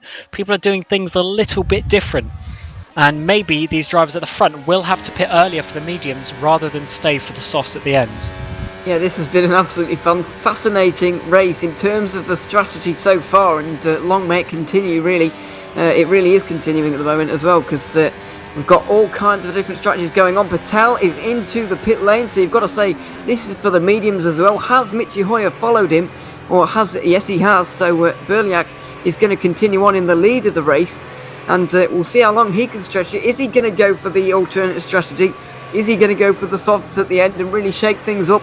Or is he going to follow the leader and do what everyone else is doing, as Dennis Jordan is also into the pit lane? But let's see what Darby Mocek's undercut is like. He's been stuck behind Jim Parisis for most of it, but now he's been stuck behind Tom Savely for the latter part of it. So it's not been the best outlap, and there they are on the right-hand side. It looks like he's not going to gain any more positions, and he's going to lose out even more time if the man in front gets ahead. Suddenly he kept his nose in there with Michi Hoyer. He was trying to keep ahead. And sadly, just running out of space there on the apex, I would say, although that camera angle really wasn't the easiest to judge from. But yeah, it looked like sadly really tried to send it down the inside of turn number 4. And this really shows that the one stop hasn't worked. They've lost a pit stop to the leaders. So he was trying to make it work. Was he still just about too late? He was missing the apex. Yeah, I'd say he's just about too late, unfortunately for Sadly. He tried it, but it didn't quite work. Fortunately, Hoyer didn't really lose anything from that, so probably no reason for any sort of penalties or anything. But yeah, Sadly tried that, and yeah, didn't quite work. But I think that just shows the one stop isn't the way to go, as Patel is now all over the back of Janos Brakshock. Interestingly, Patel on the hard compound tyres. He has gone for the hard compound tyres, slightly slower but more durable, so he will be able to push easily 20 or 19 laps to the end of the race, whereas the two burst cars, they will have the pace advantage now, but with the last 5 laps it might be a bit questionable, if they haven't already got the lead by that point, whether they will be able to finally make an overtake, as they're now getting held up a little bit by Brakshock, who we are thinking is going to the end. Berlak is also staying out. I assume he's going to go to the softs at the end, such as his teammate Jim Parisis, as Alex Siebel now comes out in a world of his own, just ahead of Dennis, who has also made a pit stop. So 8th and 9th for Evolution at the moment. Yeah, they are. Look at Michi Hoyer, though, up the inside of Brakshock into Brooklands, and that is an easy manoeuvre for him. He is through, and we'll see if Mocek can follow his teammate now on the medium compound tyres, but you've got to expect that Hoyer has got to make this move quickly on Patel and put some distance in between himself and that Ground Effect Sim Racing car, as Mocek now up the inside at Cops, and that is going to be 4th position for the Burst Esport car. So we've got the top 4 as they were before the pit stops, but they're in a kind of different order at the moment. So it is Berliak still out there at the moment. You have to think that he's going for the softs, otherwise he would have came in a few laps ago, but there's no point of him staying out really if he wasn't going on the soft compound tyres. Gone for a spin, sorry. Eros Mashuli has gone for a spin. Yep. I thought it might be in the Quickle with it being one of the HM Engineering Reds, but Eros has gone for a spin as Berlak stays out again. He is going to be ultra fast at the end. He's going to have quite a few laps differential on the tyres. Yeah, sorry to cut across you there. No, that's absolutely fine. It could have been a big moment there for Quickle, but Quickle's actually on the back of Simic there. I wonder if Quickle actually was passed by Simic, because I swear Simic was behind a few laps ago. But he's now ahead again. Quickle might have pitted though under my nose, and I might not have noticed, but Hoyer definitely closing on Patel. And as I said just a minute ago, he's definitely got to make this move in very short order, because otherwise Patel is going to get up the road later on when those mediums start to dip below the hards, and Patel is just going to end up walking away with this. So Hoyer needs to get that car in front, and he needs to play the track position game so that he can park the bus at the end of the race. I'll tell you what though, the way this race has worked out, watch out for Peter Berlak. He will have some speed, some distance to make up, because he's been undercut here by quite a few laps. But behind these is Janos Brakshock, who we pretty much know his tyres are going to be done by the end of the race. The only other car in the gap to Tom Sadley is his teammate Jim Parisis. So Peter has the ability to drop down a few seconds without losing any positions in the race order, and that could be very helpful for him. Yeah, he's staying out for another lap. That could be very helpful for him just to be able to come out on those soft compound tyres with maybe 15 laps to go and just push them to the end, and he will be catching up on the 3 or 4 guys at the front very, very quickly. Yeah, he will. There's going to be an enthralling final couple of laps of this race with him bearing down on these front guys. It looks like it's definitely a race between these top 4 at the moment, though. It looks like both of the Evolution Motorsport cars have kind of dropped away here, and Simoncic is not going to be in the running for the race win, but we are going to have to watch out for him making moves towards the end in terms of the championship. That is all to conjure with later on, but we'll focus on this lead battle for now, because it's absolutely fascinating to see there's different strategies playing out here. We've got 3 different strategies in the top 3 at the moment. We've got Berliak, who's going to be stopping very late to go on the softs and really assault everyone at the end. We've got Patel, who's gone for the hards at the end, which is a slightly more durable tyre. He's going for the consistency here. And Hoyer and Mrozek both going for the mediums at the end with the initial pace, and then they're going to try and park the bus on those in behind so that they can retain their position. So this has been an absolutely fascinating strategic race, and there's still things to play out in the final 15 laps here. And it's crazy to think that the Evolution cars, who are looking fairly decent in that first stint, they're now 20 seconds off the lead. Obviously, Berliak needs to pit, so that means they're 10 seconds behind the actual leaders of the race. Like, they've dropped so much time just because of how the strategy has worked out. It's quite incredible, really, but that is what happens when you pit and get it just right. You generally end up being a little bit further ahead of your rivals, but Yannis Simoncic still down in 10th place. We know he is obviously going to the ends there, so what can he do? He's 13 seconds, 14 seconds off Patel. It's going to be quite difficult for him, so I think he might be messing up that qualifying just a little bit, although it was very close. It was very close, and to be honest, 1/10 of an improvement could have got him some positions, but I think he might be able to get 8th position in this race, or maybe even 7th, because I don't think Parisis is going to be able to pit and get back up towards him, and I think he'll probably pass Tom Savely and Braxock in front of him for go speed, so I just wonder if he's going to be able to get into 7th. Getting past Tom Sadley, so another position there for Tom Sadley. And he will also have Dennis Jordan coming behind him. I think this is going to be very difficult. There is still 15 laps to go in the race for Sadley. Like, that's a long way. Is Dennis thinking? No, he's just showing Sadley that he's there. But yeah, this is a long way to go for Sadley, and he's actually got a bit of a space to pit for, give or take. So maybe he'll think about making another pit stop. But he's going to be very slow at the end of this race if he chooses to, as Berliak finally comes in. This will be the end of lap 38, and he goes on to soft tyres. Interesting. Okay, so he is going to have a pace advantage. He's going to be a few seconds back as Parisis comes into the pit lane as well. But can he make that gap without killing those tyres and being in a position where he can fight for this victory? That is really the question. He has Janos Braxock to overtake, and then he can go all out for that podium.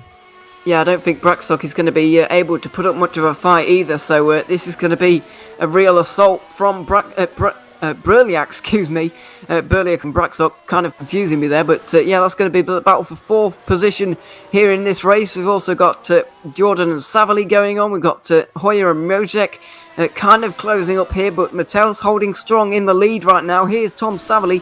He's just been overtaken once again by Dennis Jordan, so we're dropping down the order now, and you'd have to say probably for Savely, it's probably best for him to pit now for soft tyres and see what he can do.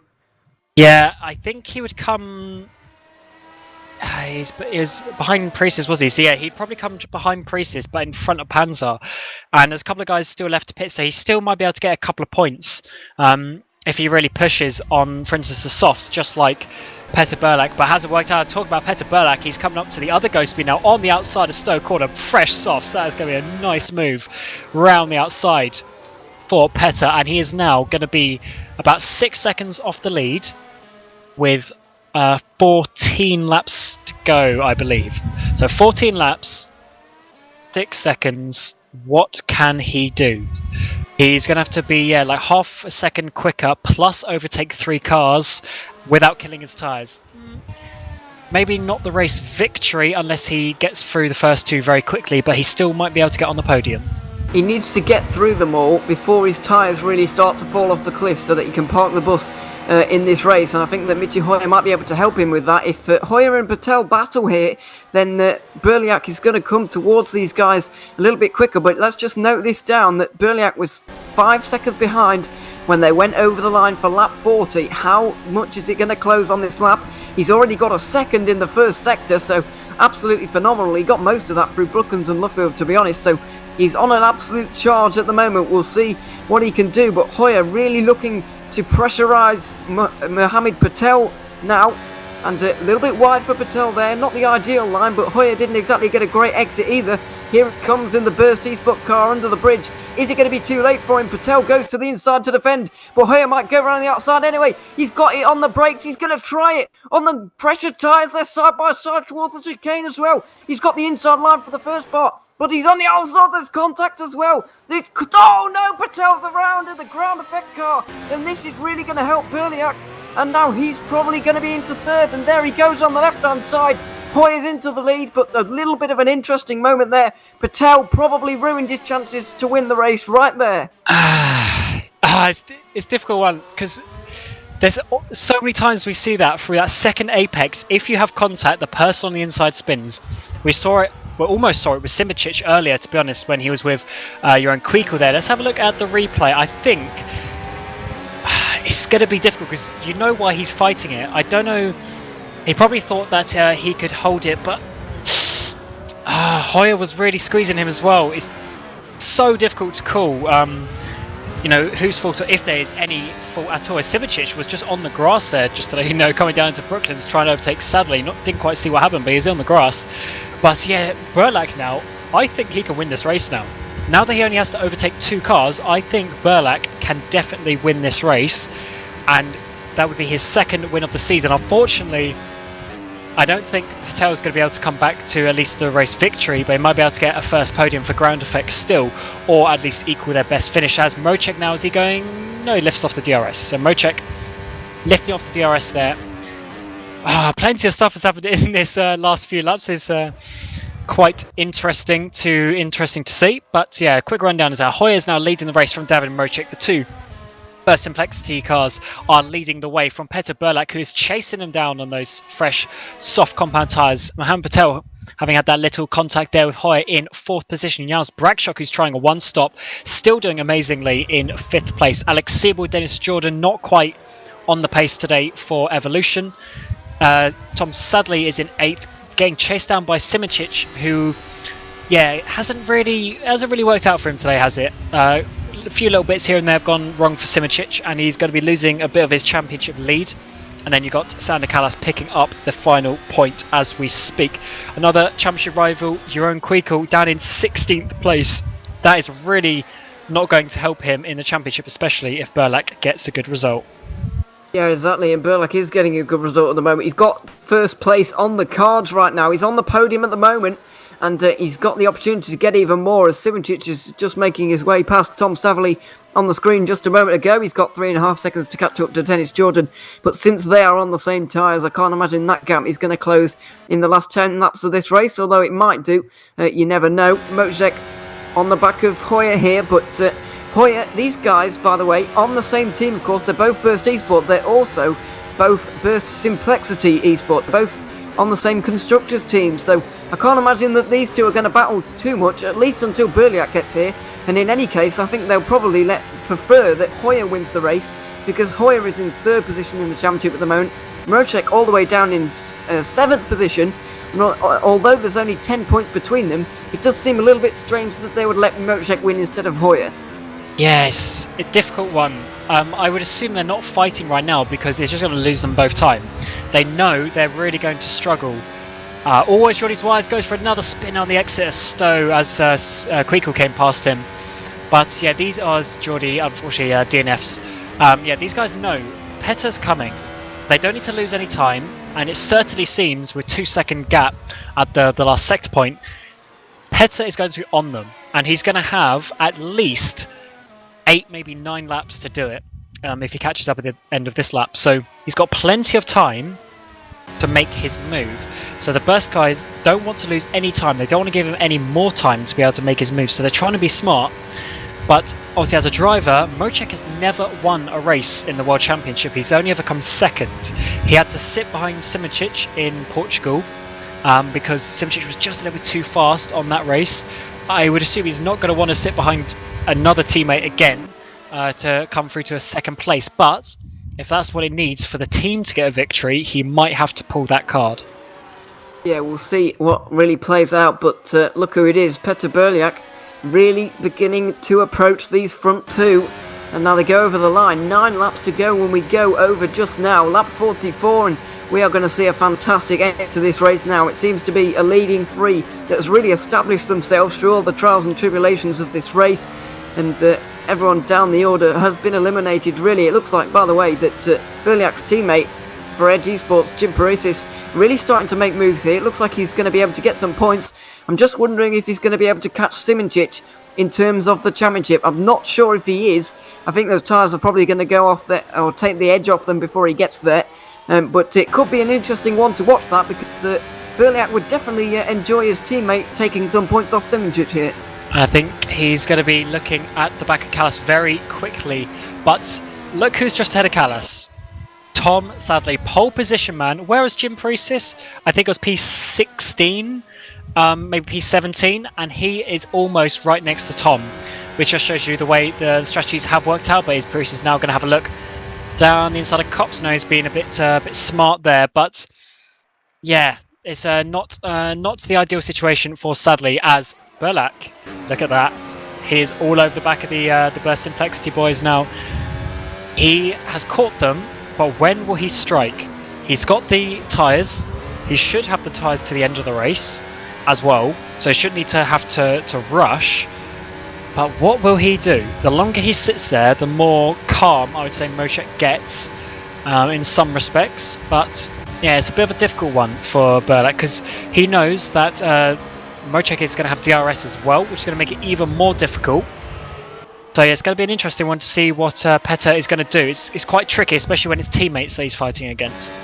Yeah, it definitely is. I thought he was going to dive down the inside at turn 4, but that really would have been aggressive. It looks like Mocek has just used a bit of his race boost there, and he's just pulling away a little bit from Berliak down the straight. But as soon as you hit a corner, look at those soft tyres get to work, and Mocek is going to be under pressure in no time. But these guys have got a 5-second gap to Patel behind them, so they've got a bit of space to battle here. They've got the track to themselves, really, and they are going to fight this one out. But you have to say that Berliak is going to be outnumbered here in terms of the teams. Burst Esport are probably going to try and crowd him out of this one, really. Mocek is going to be kind of the rear gunner for Hoyer. He's going to try and hold off Berliak for as long as possible, but it looks like Berliak might be able to get through anyway. Yeah, Berliak's certainly coming not this lap. He's not close enough on this lap, at least into the DRS zone. He might think about it in Sector 3, although as we saw, overtaking this chicane can be very sketchy. As someone has crashed, is that Tom Sadley. That is unfortunate. Sadly just got overtaken by Paresis. He blew his engine, apparently. I don't know if that's the exact reason why he DNF'd, or if that was because of the crash. But yeah, he just got overtaken by Paresis, and that's such a shame for the Kiwi. Obviously getting pole position, not being able to convert it, but also Alex Siebel always better.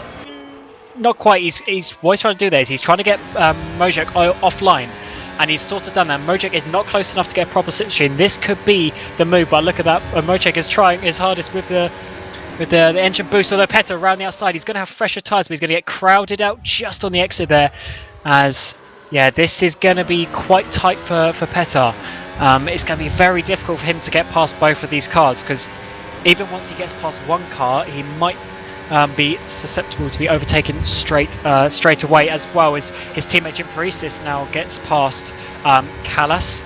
So yeah, plenty of action still going along here, as Siebel got past Brackshock, which means Jordan is getting up to them as well. So still plenty of overtakes here, with 6 laps to go after this one.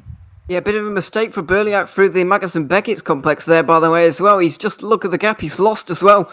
Bit of track space between him and the 2 burst cars. Mocek's straight line speed looks very impressive, it has to be said. And Berliak is really having a tough time trying to get through here. He's got 6 more opportunities on these last 6 laps now. So, well, he's probably going to have more opportunities than that, to be honest. It looks like at turn 4, that's one of his best opportunities, really. He looks very strong through the slower speed corners at turn 3 and 4. So He tried for a late move on the last lap. We just wonder how desperate he's really going to get here in the next few laps, because you've got to think that the desperation is going to kick in soon. How's his exit off of turn 4 on this occasion? It's not bad. The run through Aintree also not bad, but Rodger looks like he's got an absolute rocket ship at the moment. No way he's getting through into Brooklands. And Rodger defending very well with some fantastic straight line speed, it has to be said. Oh, he's gone wide though. Petter's got up the inside of left field. Look at that. Not quite on the exit. He just about had his nose up the inside, and this is possibly the moment that Petter needs to strike on this lap. Into Cops is going to be too difficult. Yeah, potentially lost a bit of time there, but he's going to get DRS as the detection zone is just about here for the second DRS zone coming down the hangar straight.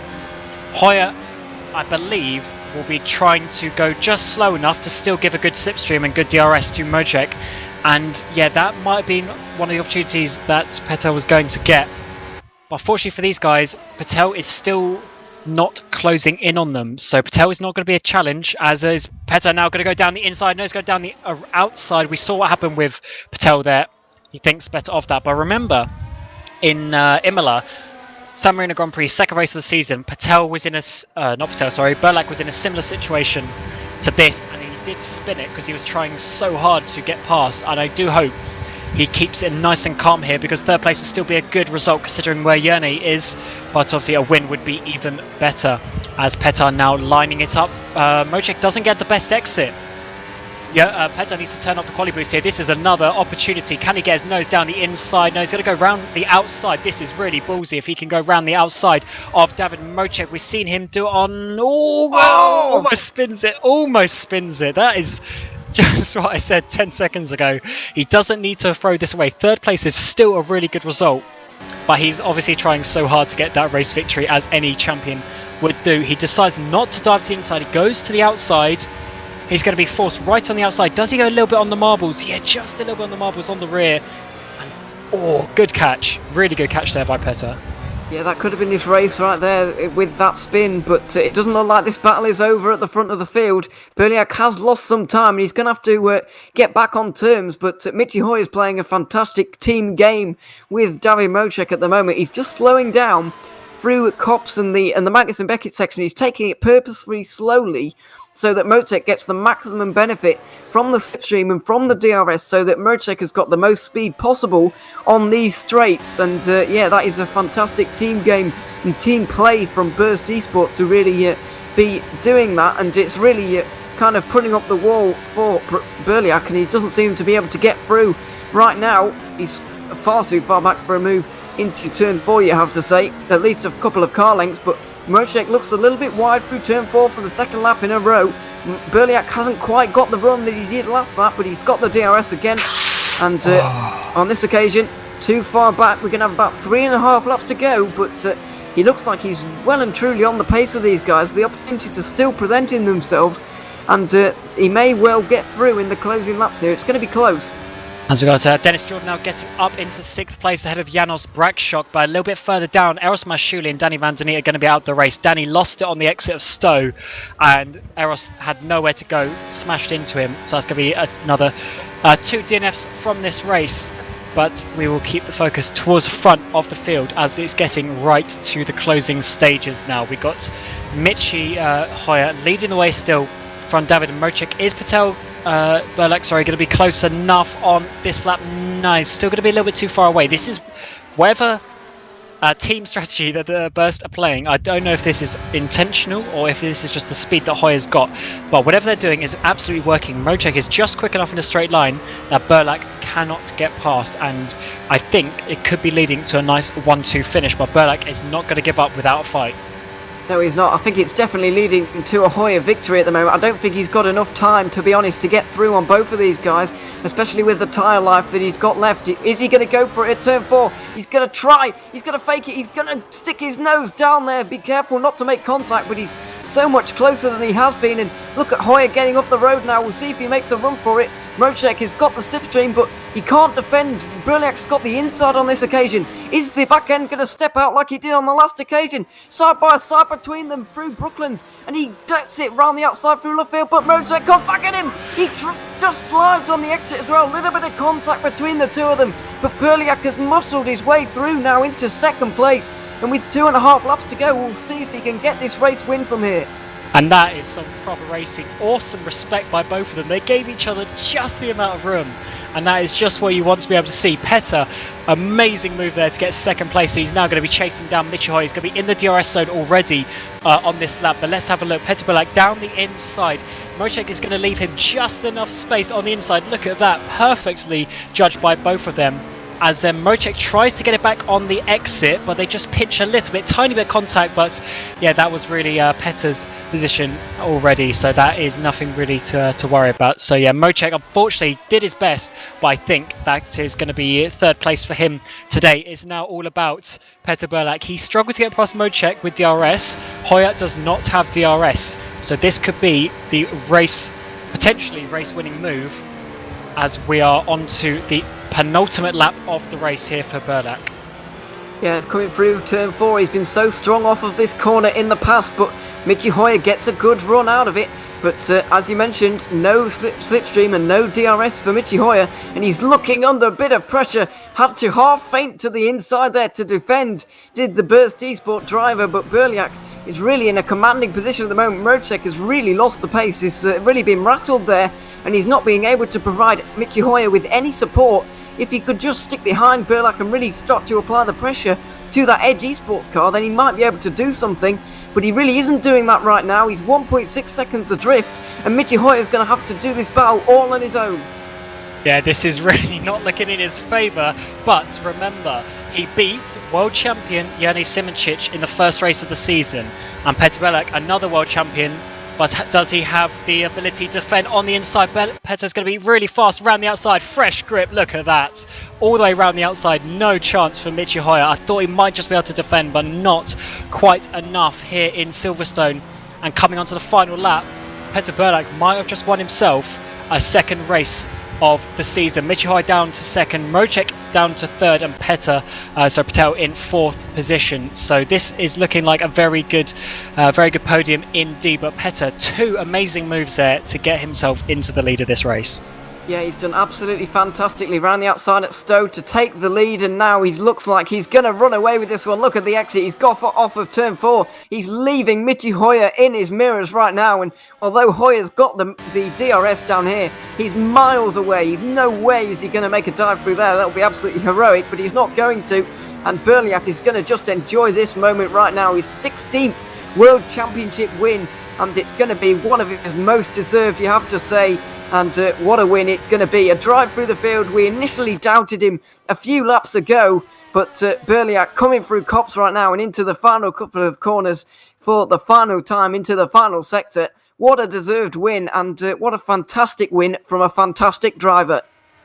Yeah, let's hope he doesn't make any silly mistakes coming through the final sector, because this has been such an amazing performance from him. He stayed out longer in that middle stint, got himself onto the soft tyres at the end, and it's not all over. David Mocek is going to be getting around the outside of Patel getting around the outside of Mocek into Stowe, and Patel is getting on the podium in the final couple of corners, but is Petter Berliak coming out of the final corner, club corner, to take his second victory of the season in a very important race, considering Simoncic has struggled a little bit here today, but amazing victory from him. Michi Hoyer couldn't quite get another victory. Second place for him. Patel getting on the podium despite that spin that he had with Hoyer. Mocek in fourth position. Alex Siebel in fifth. Dennis Jordan sixth. Bragstock one stopping his way to seventh position. Championship leader Jani Simoncic in 8th, Jim Priest in 9th, starting way down. Nice strategy from Jim. And Sander Callas picking up the final points position. Jeroen Kweekel will get 12th after a very hectic race. I'm sure he is going to have some words after the race, one way or another, because he had contact with both Panzer and Simoncic. Obviously, judge them for yourself who you think was at fault. But yeah, Petter Berliak, what a race from him. Cannot fault him at all. Perfect strategy, perfect moves, and he is really charging his way towards the front of this championship. Yeah, he's cut Simoncic's championship lead in half here by gaining 21 points of that 43-point deficit he had coming into this race. Simoncic only picking up 4, Berliak the full 25. He is going to be absolutely delighted with himself, and with Jim Paris's in ninth, it's not a bad day for Edge Esports either, trying to play their way into the constructors fight. But yeah, you've got to say that Burst Simplexity Esport are going to be pretty disappointed with themselves. It was looking like a 1-2 with about 3 laps to go, and then came Berliak, and so did Patel, really, and it's a 2-4 for them. I would be thinking that they're probably quite disappointed that they've let that slip away from them, really. Yeah, sometimes a race, though, just doesn't quite go your way, be it the strategy or how the overtakes work and that sort of stuff. And I'm sure in a few moments' time we'll be able to grab a word with the top 3. And just remember, Mohammed Patel, that is the first podium for Ground Effects. So I just want to give a little congratulations to them. Their highest position before was 4th. They've now got one better and they've got onto the podium. So awesome job for them. So yeah, let's have a look at the standings to see where we stand. Yeah, Yerny Simoncic is in the lead at the moment with 109 points, 22 points in the lead with Petr Berliak in second. Michi Hoyer currently out on his own there in third position with Alex Siebel and Dennis Jordan still almost tying on points for their two teammates in fourth and fifth. Mocek has got himself up ahead of Jeroen Kwikel, who's had a bit of an off day, it has to be said, down there in seventh, with Janos Bruksuk making that one-stop work today in eighth. Sander Callas finishing, or not finishing, but he's now up to ninth in the drivers' standings, and Birikov there in 10th position for HM Engineering Yellow is now just with 15 points, tying with Mohammed Patel there for 10th, with Georgi Zvaya in 12th with 12 points. Yeah, what a fascinating race it has been, to be honest. It's been a really fantastic race, and yeah, Berliak, after overcoming well, he came second to Mohammed Patel 5 years ago at this circuit. He's finally put that right today, and he will be absolutely ecstatic. And we can now get a word with Mohammed Patel, who is with us in the interview room. So, Mohammed, first of all, welcome back to FSR. And you gave it your all to get the win today. Unfortunately, you didn't get the win, but you did get a podium, which is still an amazing job for you and your team. So, congratulations. But yeah, just talk us through that race. Did you really think you had the ability to win that at the end, or do you think your tyres may have dropped off at the end? Hi, it's nice to be back.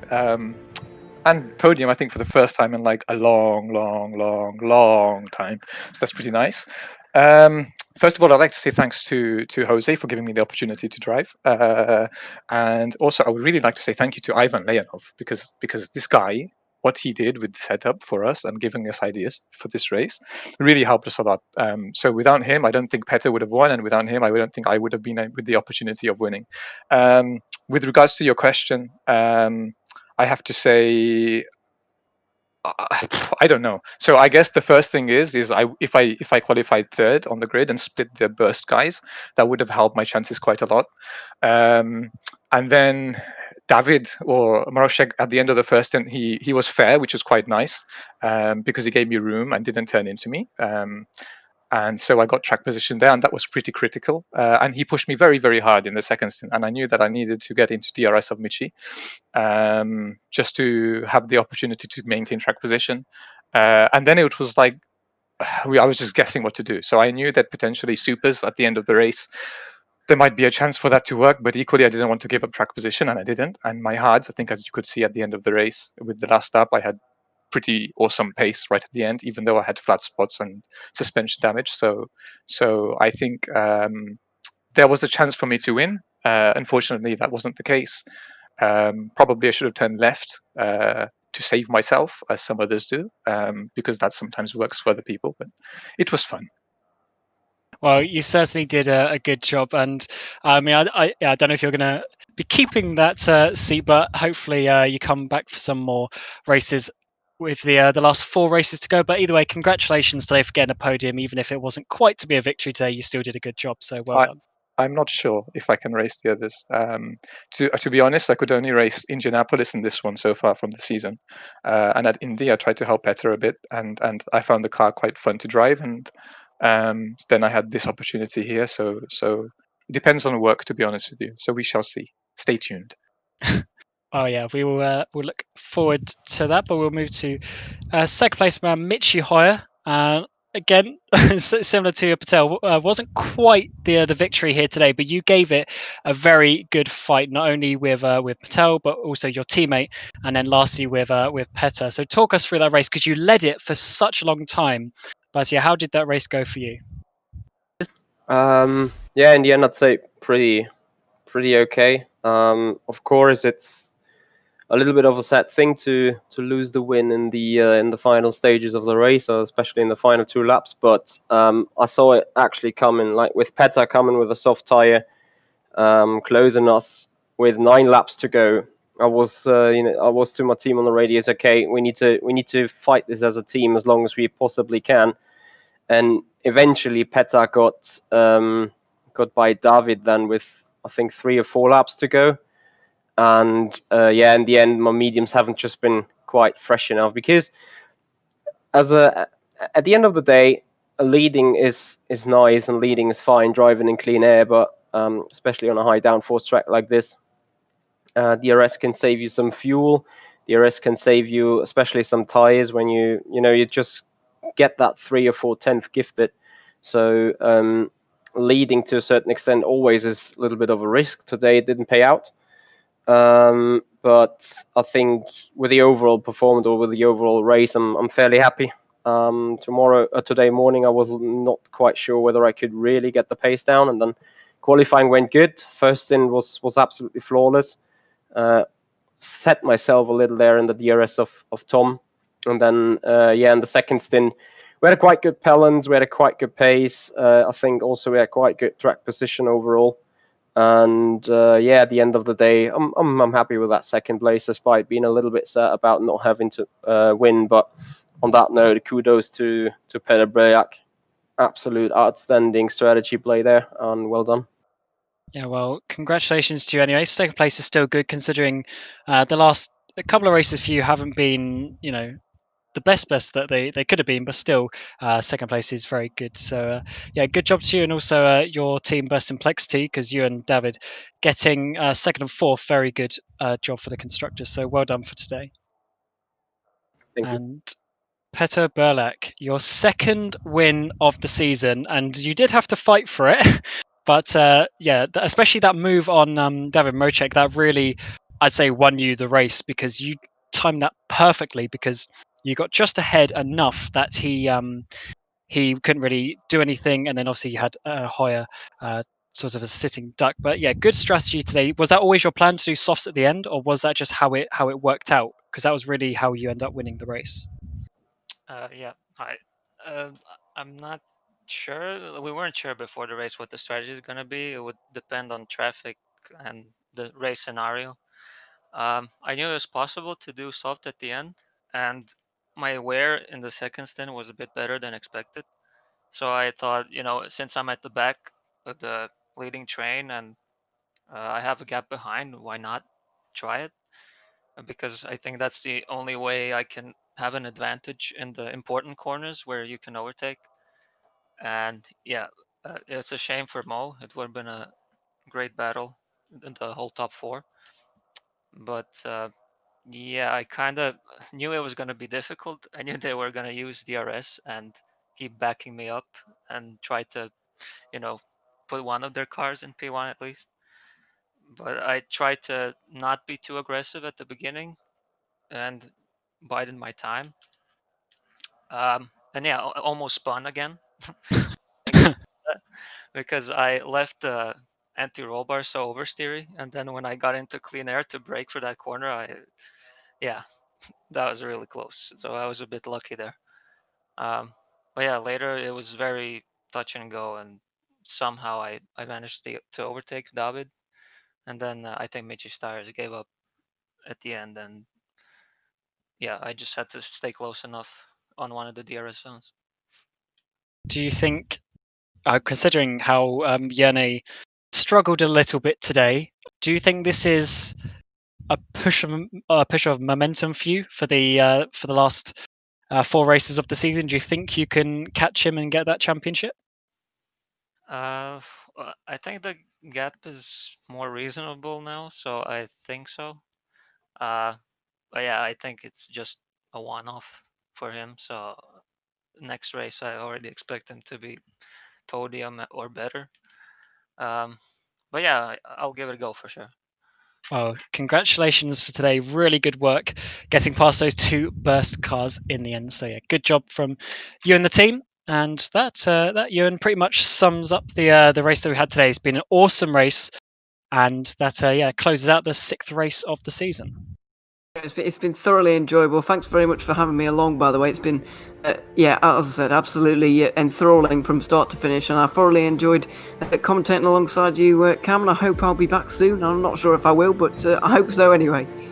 Well, the next race is on the 21st of June, so 3 weeks' time. The German Grand Prix from the Nürburgring GP, newly laser scanned from rFactor 2. So really nice, high quality track to go to. The first time we've been to the Nürburgring for many years, so I'm sure it's going to be a wonderful race there. But yeah, this has been the Formula Sim Racing World Championship, brought to you by SimLab, 3D Wrap, and IMB Raceware. And until the 21st of June, we wish you a very warm goodbye.